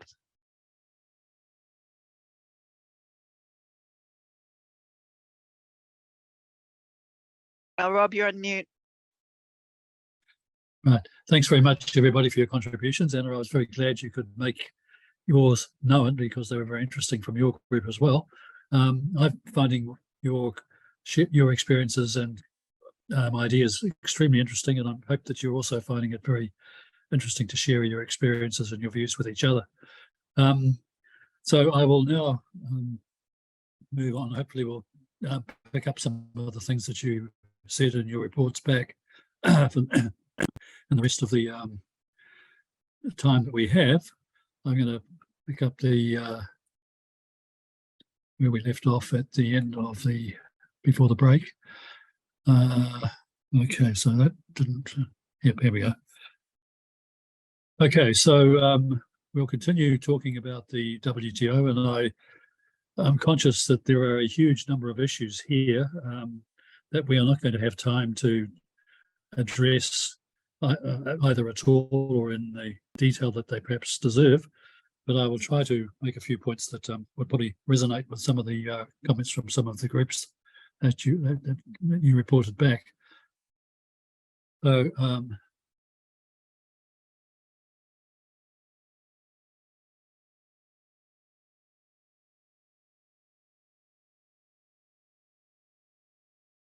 okay, so here we are. Right. So first of all, just to remind ourselves of these basic principles of what we call the GATT-WTO system. First is, of course, non-discrimination, or most favoured nation, as it's called in the WTO, with, of course, the exception of GATT Article 24, which dates right back to the very earliest days of the GATT, which allows customs union and free trade areas as exceptions, provided they meet certain conditions. So, I mean, that's the number one condition, the number one sort of principle of the WTO. And you'll find that, I'm sure, as those of you that are involved in disputes, is that comes very much to the fore in many disputes as to whether the non-discrimination principle of the system is being observed, and of course national treatment as well, the equivalent treatment of national and foreign production and producers of like products. And there's quite a lot of room for dispute there. Talking about what are like products is sometimes a point of discussion or even dispute. But it is a very powerful principle if you apply it to services, trade and investment. Also in terms of tax, as I mentioned before the break, if you having a value-added tax, for example, it needs to be applied equally to foreign production and local production.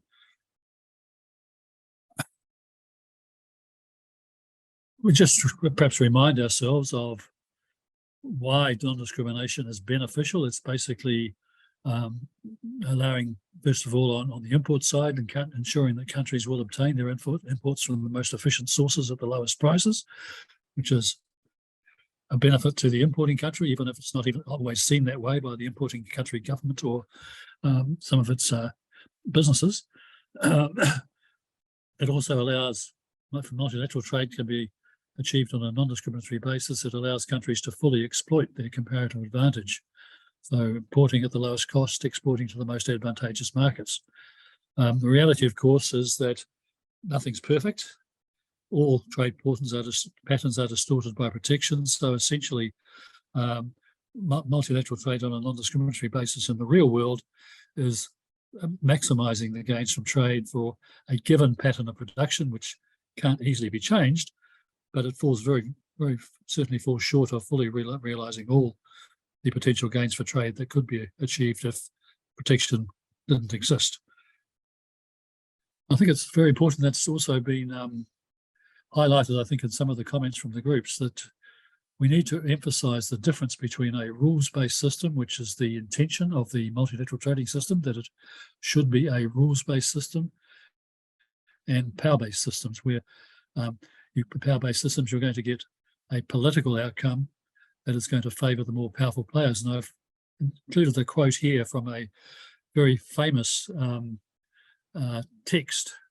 You may have heard of the Thucydides trap, which talks about inevitable conflict between rising powers and declining powers or established powers. There's another very famous episode in Thucydides, a conflict between a very powerful Greek state and a much less powerful. And the famous comment from that is often quoted today: the strong do what they can, the weak suffer what they must. And I think one of the disturbing things about the developments in the world trading system that Shiro talked about is that we are very much heading back towards a world where it is the case that the strong do what they can and the weak suffer what they must. And I guess those of us that are smaller and less powerful have got a lot of work to do to try to push back against that kind of development. So the rules-based system is really a defense against the excessive exercise of power. But even there, as some of your comments, I think, again, illustrated, there are still questions, even within a rules-based system, as to whether or how far the asymmetries, the differences in power, are actually reduced within the rules-based system. And of course, there will be a tendency for the more powerful countries to attempt to exert excessive or stronger influence on the creation of the rules. There's also, when we talk about enforcement, of course, we're talking about the dispute settlement mechanism, and we'll come to that shortly. But there is a question of what actually is the enforcement mechanism, because as those of you involved in the dispute settlement mechanism know, once a decision has been made, and once perhaps decisions made in favour of the complainant, there is no actual mechanism for the WTO to actually force the defendant country to actually implement the decision that's been made. I mean, there are certainly steps that can be taken against them if they don't. The WTO can allow retaliation, or there can be a requirement for compensation. But ultimately, the enforcement does rely at the end of the day on the willingness of both parties to abide by the rules of the system. And the losing party, the incentive of the losing party to comply with an adverse ruling in the dispute settlement mechanism is essentially that all parties, including the losing party, have an interest in the effective operation of the system. So you have this idea of a repeated game as one of the sort of ideas of why the rules actually work, that countries realize that they may make a short-term gain by not complying with the rules, but that's going to lead to a long-term loss for them if the rules-based system actually starts to break down. And that's ultimately the real deterrent that exists. And of course, as we heard from Shiro, the United States in particular no longer seems to recognize that trade-off and seems to see its interest primarily in exerting its own interests at the expense of the overall system. A former Director General of the GATT said that, well, what keeps countries from breaking the rules is what he called the balance of terror, the fear of what would happen if the rules-based system broke down. And of course, we are seeing now the threat that the rules-based system will break down, and there doesn't seem to be much recognition by the United States of its own interest in maintaining the system. Okay, so I think we can run fairly quickly through this slide. It's just highlighting the main elements of the GATT-WTO system. Reciprocity, of course, is built in. It's part of the DNA of the WTO system. Every country expects that if it is going to make what it calls concessions, even though they might be self-beneficial to other countries, the other countries will respond with comparable concessions in return. So this kind of language of reciprocity is very much embedded throughout the system, and especially in negotiations and also in disputes. The reductions of trade barriers and other commitments are bound legally. So we know that there's a difference between, for example, the applied tariffs and the bound tariffs. The bound tariffs are the limits that countries legally bind themselves to in their tariffs, but the applied tariff can be lower. Similarly, we have that difference between the applied or the bound level of services trade restrictions and the applied level of services trade restrictions that I talked about last time. There is this expectation that protection should be made by tariffs. And in addition to trade barriers, of course, there are a large number of rules which the members have agreed, which we talk about as disciplines on trade policy contained in the WTO rules. There is also sort of a feature of the system that sort of explains the way the dispute settlement and also the accession procedures operate, that the WTO rules and commitments to those are actually take the form of a kind of a legal contract where each member is contracting to abide by the rules in exchange for the contracted commitments of the other members to also abide by the rules. So that's a kind of parallel to a civil contract in domestic law, and that provides the basis for the dispute settlement process, that the country that is breaking the rules is depriving the complainant of its benefits under the rules, which it should expect on the basis of having complied with the rules itself. And in accession procedures, the members are actually asking the applicant or the acceding country to make commitments in exchange for the commitments that it will benefit from, that all the other members have already made historically through the years of the existence of the organisation. So it's kind of the price that is being paid by the entry fee that the acceding member is required to pay. The decision-making process, of course, we know that there's a requirement for unanimous decision, and that's been a subject of a lot of discussion in recent years when time and time again decisions on particular issues have been blocked, sometimes by a single member or sometimes by a very small group of members. And the question is how, given that we have 164 members, is unanimous decision-making still a viable option? Are there any viable alternatives? And what provision can be made to make progress, even if you do have this, what some people have called the tyranny of unanimity in the WTO. I will pass over this slide because I think it contains pretty obvious points. And again, I'll pass over that in the interest of time. So we have this general set of understandings on how the GATT-WTO approach works, that you're going to progressively reduce barriers to trade through successive negotiations. Any protection should be by tariffs rather than quotas, as a general rule, and tariffs will be progressively reduced in successive negotiations, which did happen under the GATT and began to happen in the WTO, but that process has really come to a stop with the stalling of the Doha round. Non-tariff measures only permitted under specified circumstances and conditions, but again, this is a case of a case where, in some ways, the exception proves the rule, as we say in English, that there are a number of very, very significant conditions under which non-tariff measures, particularly quotas, are permitted, particularly in the case of agriculture.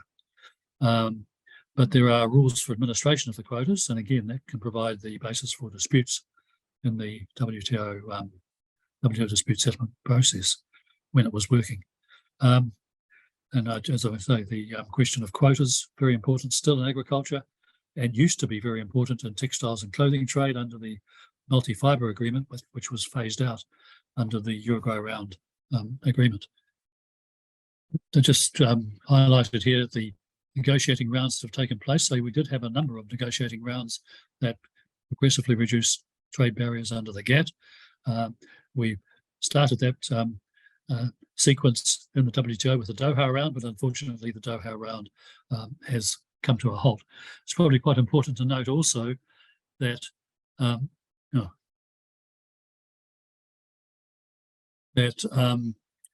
in the Tokyo round of the GATT negotiations, we saw the introduction of the enabling clause, so-called, and what was called Part 4 of the GATT, which were both instruments of special and differential treatment for developing countries. And from that time onwards, special and differential treatment became an integral feature of the WTO agreements, although it's also the case that the extent of special and differential treatment was actually reduced in the Uruguay round agreements. I think I can probably pass over that, as again, I think most of you are very familiar with the idea and the practice of negotiating rounds. I mean, purist economists often criticize the process in the WTO, where countries are viewed as making concessions in their trade policy in exchange for concessions from other countries. And a trade economist would say, well, these concessions are actually policy steps that are actually benefiting the country themselves. Why do they call them concessions? But this is the kind of political logic that exists within the WTO, that politically countries will not be willing to reduce their trade barriers, even if it would be beneficial to do so, unless other countries will do the same. There are, of course, many examples of countries that have reduced their countries unilaterally, and trade economists certainly tend to encourage countries to do that. But in terms of getting a concerted reduction of trade barriers, this political logic of exchange of trade barriers reduction certainly prevails. I've talked about the way these agreements are actually contracts between the members. The GATT members were actually called the contracting parties because of that. And the commitments to follow the GATT or WTO disciplines on trade barrier reduction are treated as the benefits which each member agrees to provide to other members in exchange for their contractual obligations under the same agreement. And as I said, that provides the basis both for the dispute settlement procedures and for the accession.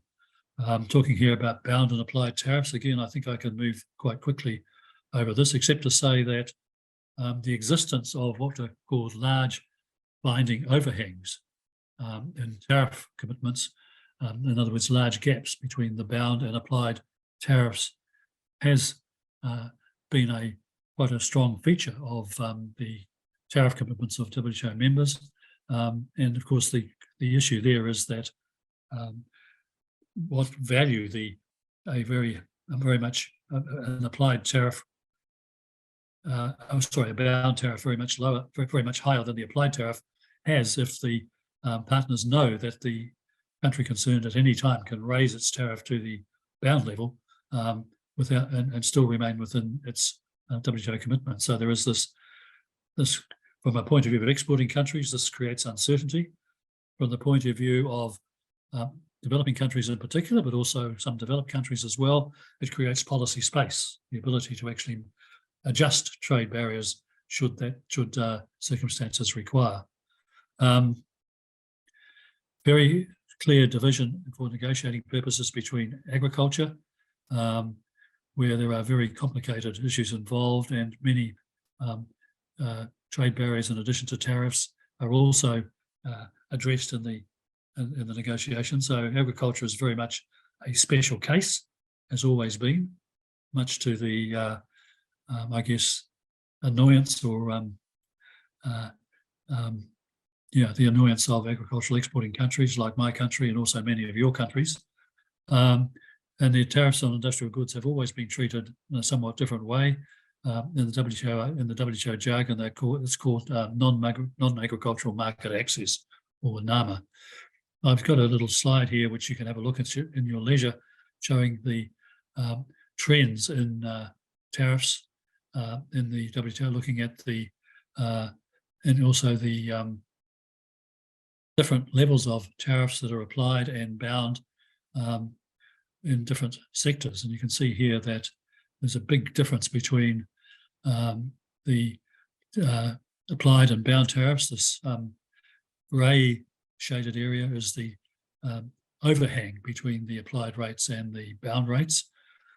And you can also see big differences in the level of tariffs even today across different sectors, where agricultural sectors are subject to generally to much higher tariffs than other sectors, and the next highest tariffs are found in the textiles, footwear sectors in particular, and also things like leather, which again are products of significant export interest to developing countries. So there is a kind of asymmetry between the extent to which tariffs have been reduced in product categories of interest to developing countries, as well as developed agricultural exporting countries, and the way the tariffs have come down generally to much lower levels for industrial products.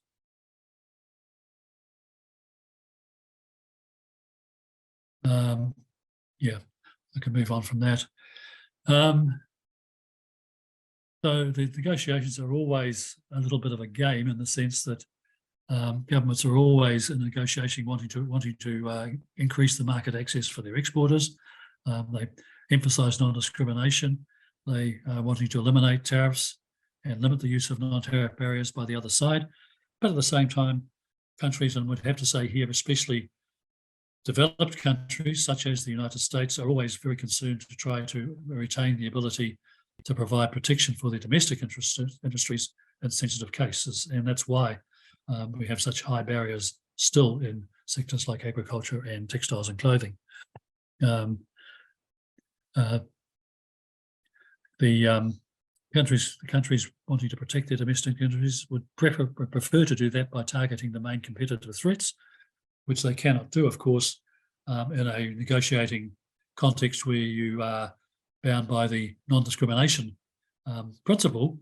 So as tariffs come down, of course, the countries wanting to protect their domestic industries are going to look for non-tariff measures as a way of restricting imports. And so you'll see, of course, anti-dumping measures, safeguard measures become very important in that connection. And one of the ingredients, I think, in the dissatisfaction of the United States with the dispute settlement process that led to them blocking the operation of the appellate body, was that they were getting very frustrated by their efforts to restrict imports through anti-dumping actions in particular, and also safeguard actions, were being ruled against it. They were losing the cases time and time again in dispute settlement, and they sort of increasing frustration over that was one of the motivating factors, for sure, of the United States action to actually disable the dispute settlement process. So you finish up with a set of commitments where members don't agree to free trade, but they guarantee market access to other members, and a set of rules that in principle and should be designed to limit the use of non-tariff measures for protective purposes. And with the sustainability of the outcome does require that member governments take the action needed to become competitive in a WTO consistent world, because if you have large sections of your economy that are not competitive, then the pressure for governments not to abide by the WTO commitments is going to grow, and eventually governments are likely to be forced to succumb to that pressure to resort to protectionism. So domestic policy to ensure prosperity and success under a liberalising multilateral system is a very important part of the success of the system as a whole. And you heard Shiro say that in Australia's case, the fact that Australia had flexible markets was a very important part of their success in responding to the trade actions of China against Australia. I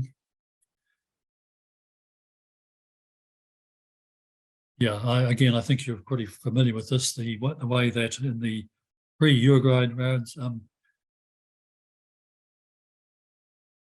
era, in the pre-Uruguay round era under the GATT, the focus was very much on industrial tariffs, agriculture largely excluded from commitments, and even in the rules that did exist, there was a lack of clarity on things like subsidies and countervailing duties. government procurement, anti-dumping, and a very extensive growth of safeguards called voluntary export restraints that I talked about, I think, in a previous session. Also, many special provisions for developing countries to have special differential treatment. And the dispute settlement mechanism under the old GATT, relatively ineffective because it was relatively easy for a losing member, particularly a powerful losing member, to block the requirement to implement the ruling. So the key improvements that were made with the creation of the WTO was that the agreements on trade and goods were comprehensive, including an agreement on agriculture, which even though the agreement on agriculture treats agriculture in some important ways very differently from the treatment of goods, comprehensive agreements on areas that previously had only been covered by voluntary codes like subsidies, and the phasing out of these voluntary export restraints and arrangements like the multi-fibre agreement for clothing and textiles. And then the inclusion of so many new issues like trade and services, trade-related intellectual property rights. All of these have big stories attached to them, which we don't have time to go into, and a dispute settlement process that was much stronger than the GATT process, and of course the creation of the WTO as the successor to the GATT. And the extent of the change and the coverage of the multilateral rules can be seen when you list all of the agreements that form part of the WTO agreements. So we had the original GATT written into the WTO agreements as GATT 1994, but then separate agreements on agriculture, services, textiles and clothing, intellectual property, trade-related investment measures, anti-dumping, subsidies and countervailing measures, safeguards, technical barriers to trade like TBT, sanitary and phytosanitary, SPS, and dispute settlement. So it was a dramatic enlargement of the coverage of multilateral commitments and rules. So a much wider coverage of issues and new elements that had not been covered before or had not been covered in any satisfactory way before: agriculture, services, TRIPS, trade-related intellectual property, and TRIMS, trade-related investment measures, addressing things like local content requirements. And even though some of us would probably say that even under the WTO, agriculture has not been really satisfactorily addressed. Another very important feature of the WTO agreements is the single undertaking, the requirement that the members have to accept all constituent agreements, with the exception of, at that time, of 4 minor plurilateral agreements. So it was basically an all or nothing basis, and the kind of saying in the WTO that reflects that is that nothing is agreed until everything is agreed, because all members are required to accept everything as a single undertaking. Now that's become very controversial in the WTO, and there are a lot of discussions about whether the single undertaking is a positive part of the agreements, or whether it's actually a obstacle to reaching agreement, because there are always going to be particular features or particular issues on which countries are going to resist agreement, and the requirement for a single undertaking can actually prolong, or in some cases actually stall negotiations if you can't get an eventual agreement on everything. So there have been, and one of the results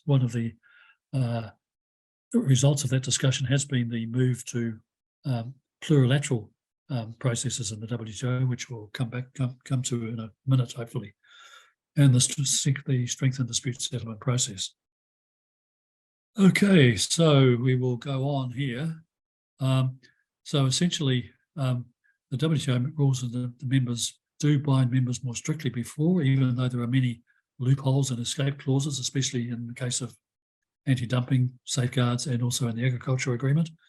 So the flexibility allowed to members is very much reduced, which means that developing country members have had the incentive to be much more active in the negotiations, because they are much more likely to be affected by everything that's agreed than under the old GATT system. Well, we have seen the spread of plurilateral agreements as a reaction against the single undertaking. A successful plurilateral agreement has been the Information Technology Agreement, which has gradually been expanded. And this is an interesting agreement for a number of reasons. First of all, because it covers technology products, but also because the conflict between a plurilateral agreement and the non-discrimination principle, because the members of a plurilateral agreement are in effect discriminating against the countries that don't participate in the plurilateral agreement. So that particular conflict was addressed in the Information Technology Agreement by a provision that the agreement would be multilateralized. In other words, it would be applied across the board to all WTO members. All WTO members would benefit from it once the membership had reached a critical mass. And in fact, the membership did grow from 27 members to 82 members, eventually covering 97% of world trade in information technology products, so that the agreement could have actually be multilateralized, and the potential conflict between plurilateralism and non-discrimination was avoided in that way. The Environmental Goods Agreement, also a very important negotiation, part of the attempt by the WTO members to address environmental and sustainability issues. It has been under negotiation since 2014, and unfortunately, the negotiations at the moment are suspended. Also, the e-commerce, electronic commerce plurilateral, which some discussion groups mentioned, began in January 2019. An agreement at the Davos meeting between the European Union and a number of other WTO members to put in place global rules on electronic commerce, again, on the understanding that if these rules could be agreed among the participants in the plurilateral, the numbers of which have increased over time, the rules eventually could be extended to the entire WTO membership.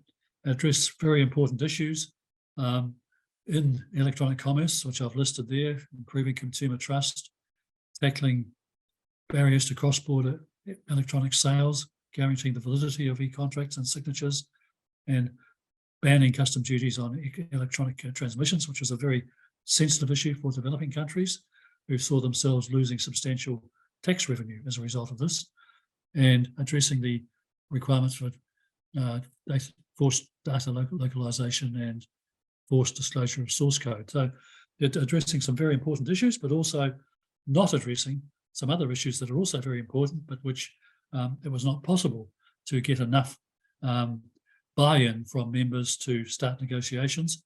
It's the issue of cross-border data flows, the renewal of that moratorium, were two issues that haven't really been fully addressed in the electronic commerce plurilateral, but it's also the case that this is probably one of the more successful plurilateral processes in the WTO, in that the members have consistently pushed to make progress, to start negotiating texts over the issues that they're covering, and eventually agreeing first on negotiating text and then agreeing on final texts on some issue, some parts of the agenda.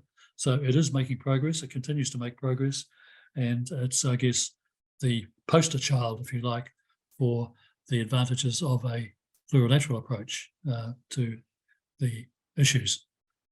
I've talked about why the plurilateral approach is controversial in relation to its conflict with the non-discrimination principle, and that slide summarizes that issue. Also, the way that some members are worried that if the WTO moves much more to issue-specific issues or sector-specific issues only on a particular industry or special sector, once the larger countries get what they want in those issue-specific or sector-specific agreements, the fear is that they will lose interest in negotiating other issues in which they're not so interested, but which are of great interest to other smaller members of the WTO. So there's that kind of asymmetry in the negotiating incentives for members. But it's also true that the failure or the stalling of the Doha round and other difficulties in multilateral negotiations have convinced more and more people that the only way to make progress in the WTO in many ways will be to focus on these plurilateral agreements. And I guess that's an unresolved issue as to whether it will be possible for the WTO to move back from an emphasis on plurilateralism to a greater emphasis once again on multilateralism. Special and differential treatment for developing countries, a vital interest issue, obviously, for developing countries. It became deeply entrenched in the WTO rules following the Tokyo round, even though it was reduced somewhat in the Uruguay round. And part of the importance of it is that most WTO members are developing countries. The huge majority of WTO members are developing countries, and 36 of them are classed as least developed countries who have even further special treatment provided in some parts of the WTO agreements and in other international forums as well. Now, a key feature of this is that developing country status in the WTO is based on self-designation. The understanding is that a country can call itself a developing country, and that's it. There is no room for discussion about whether it really is a developing country or not, or no criteria which will determine whether it should be classified as a developing country. That's different from the least developing countries, where there are certain criteria for classification as least developed countries. Now, for most developing countries, this is obvious, because there are also classifications of countries, for example, by the World Bank into low income, middle income, high income developing countries, and then high income countries. So that provides a basis, an obvious point of comparison with the developing country status claimed in the WTO. But it's also the case that even developing countries that have clearly moved to levels of income consistent with developed country status have always resisted being reclassified as developed countries. I mean, I'm thinking here of countries like Singapore and Hong Kong. And the issue sort of comes to a head, of course, in the case of China, where the United States insists that China should not have developing country status because of its size and importance. China points out that in terms of income per capita, it is still very much a developing country. It falls within the World Bank classification as a middle income developing country. And in fact, in its accession to the WTO, China actually gave up a number of privileges that other developing countries do enjoy under the special and differential treatment. So agreed to forego some of those privileges.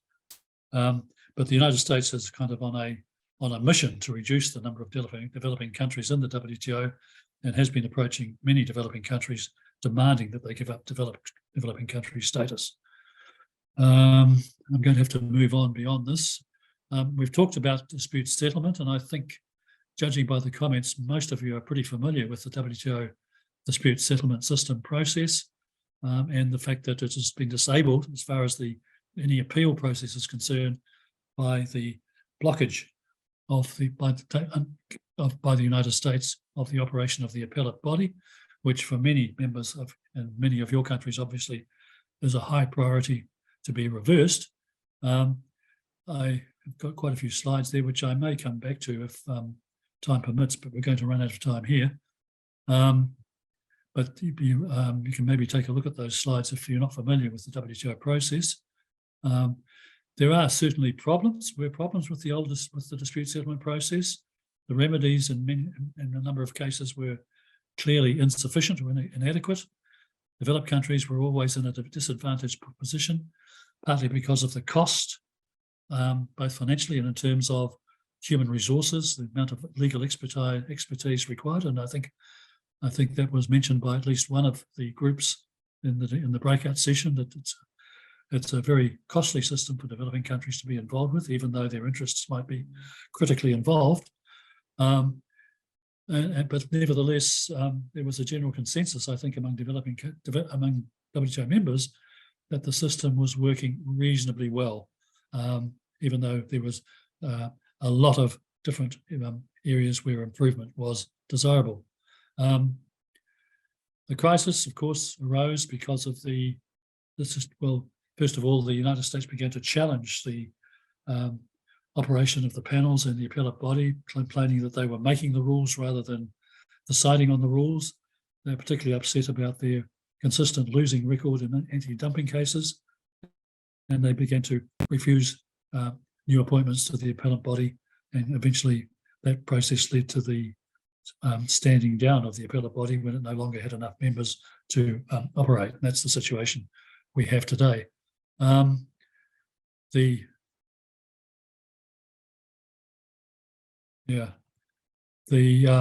number of members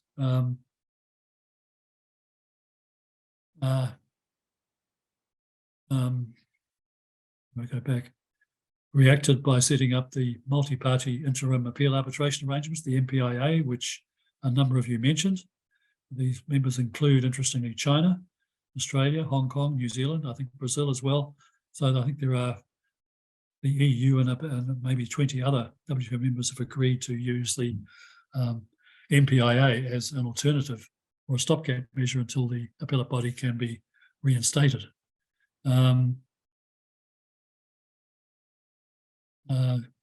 We've got material there about on the accession process, which we won't have time for. There's a big dispute over China's WTO accession because there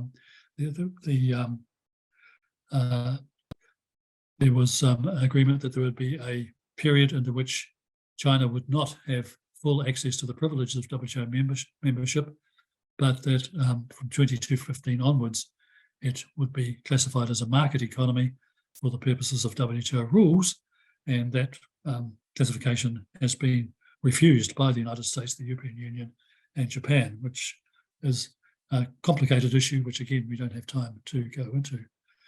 The question of whether the WTO works in relation to China is interesting as well. There are complaints, of course, from the United States that China doesn't follow the WTO rules, but if you look at the dispute settlement, the data, there's very little evidence to show that that's the case. What is probably a more accurate thing for the United States to say is that because the WTO rules haven't been updated or expanded to deal with new realities in international trade, they are not adequate to deal with some of the trade practices of China. In other words, the rules don't sufficiently address some of the things that China does. And that's probably a fair comment, but that comment would also apply to a number of other countries as well. There are many other complaints made against China, but we won't have time to go into those. I think I must have. Sorry, I think I'm going to stop sharing here because I've just realised that I think I've shared the wrong set of slides.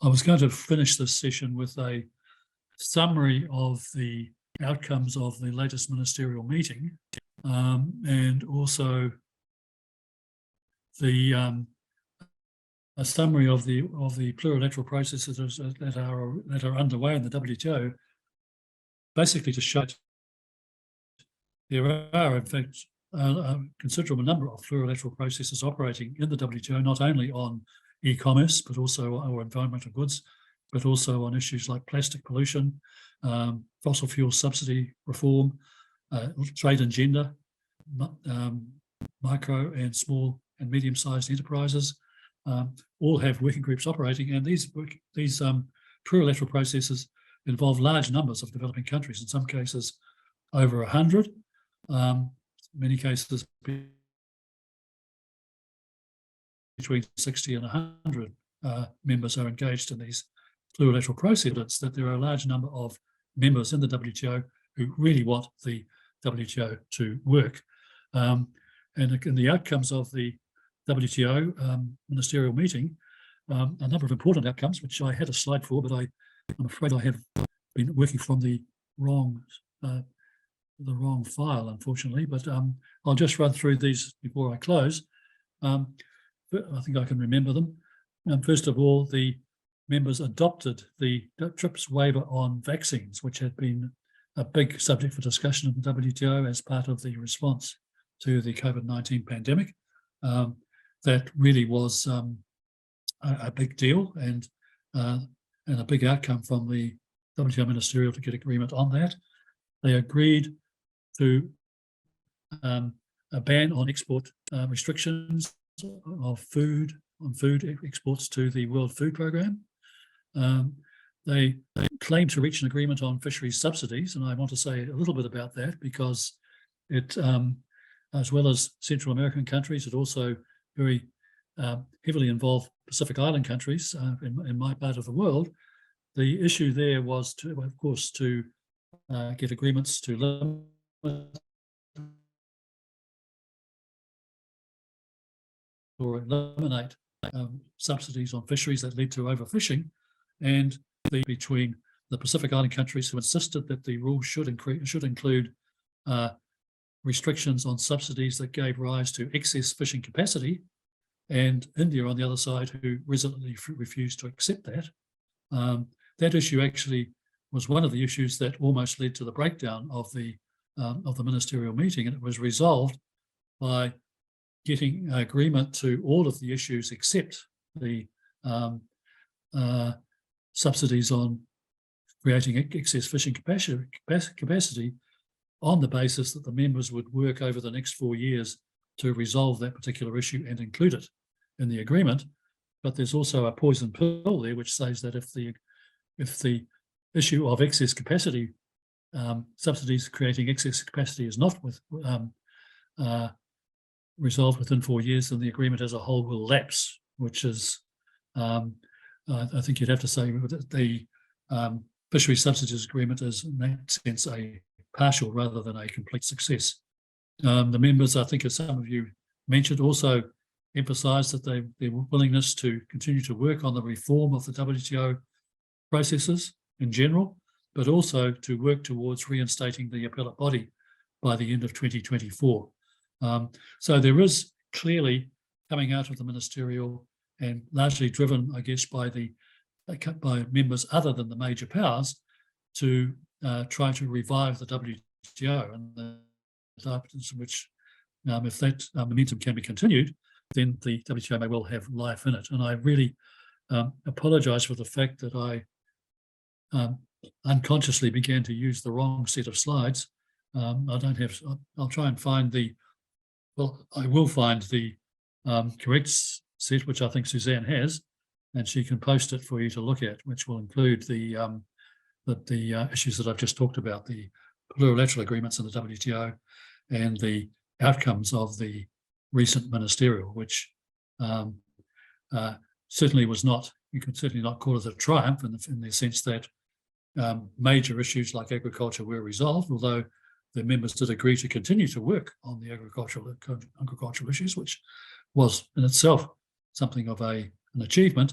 But certainly you would have to say not much in the way of major breakthroughs, but certainly a clear demonstration in the ministerial of the willingness and in fact the determination, I guess, of many WTO members to continue to work for an effective and functional WTO. So there is hopefully a message going out from that, particularly to the United States, which, as Shira mentioned, has basically rejected the entire sort of rules-based framework for the time being and placed itself out of the reach of WTO rules, but also by China, which is a somewhat different category in the sense that while China does engage in what Shiro called punitive or coercive actions and has done so against Australia in relation to a rather nasty political fight that developed between Australia and China. But it's also pretty clear that China actually has a stake in the multilateral trading system because it has been a big beneficiary of it and would like to continue to be a big beneficiary of it.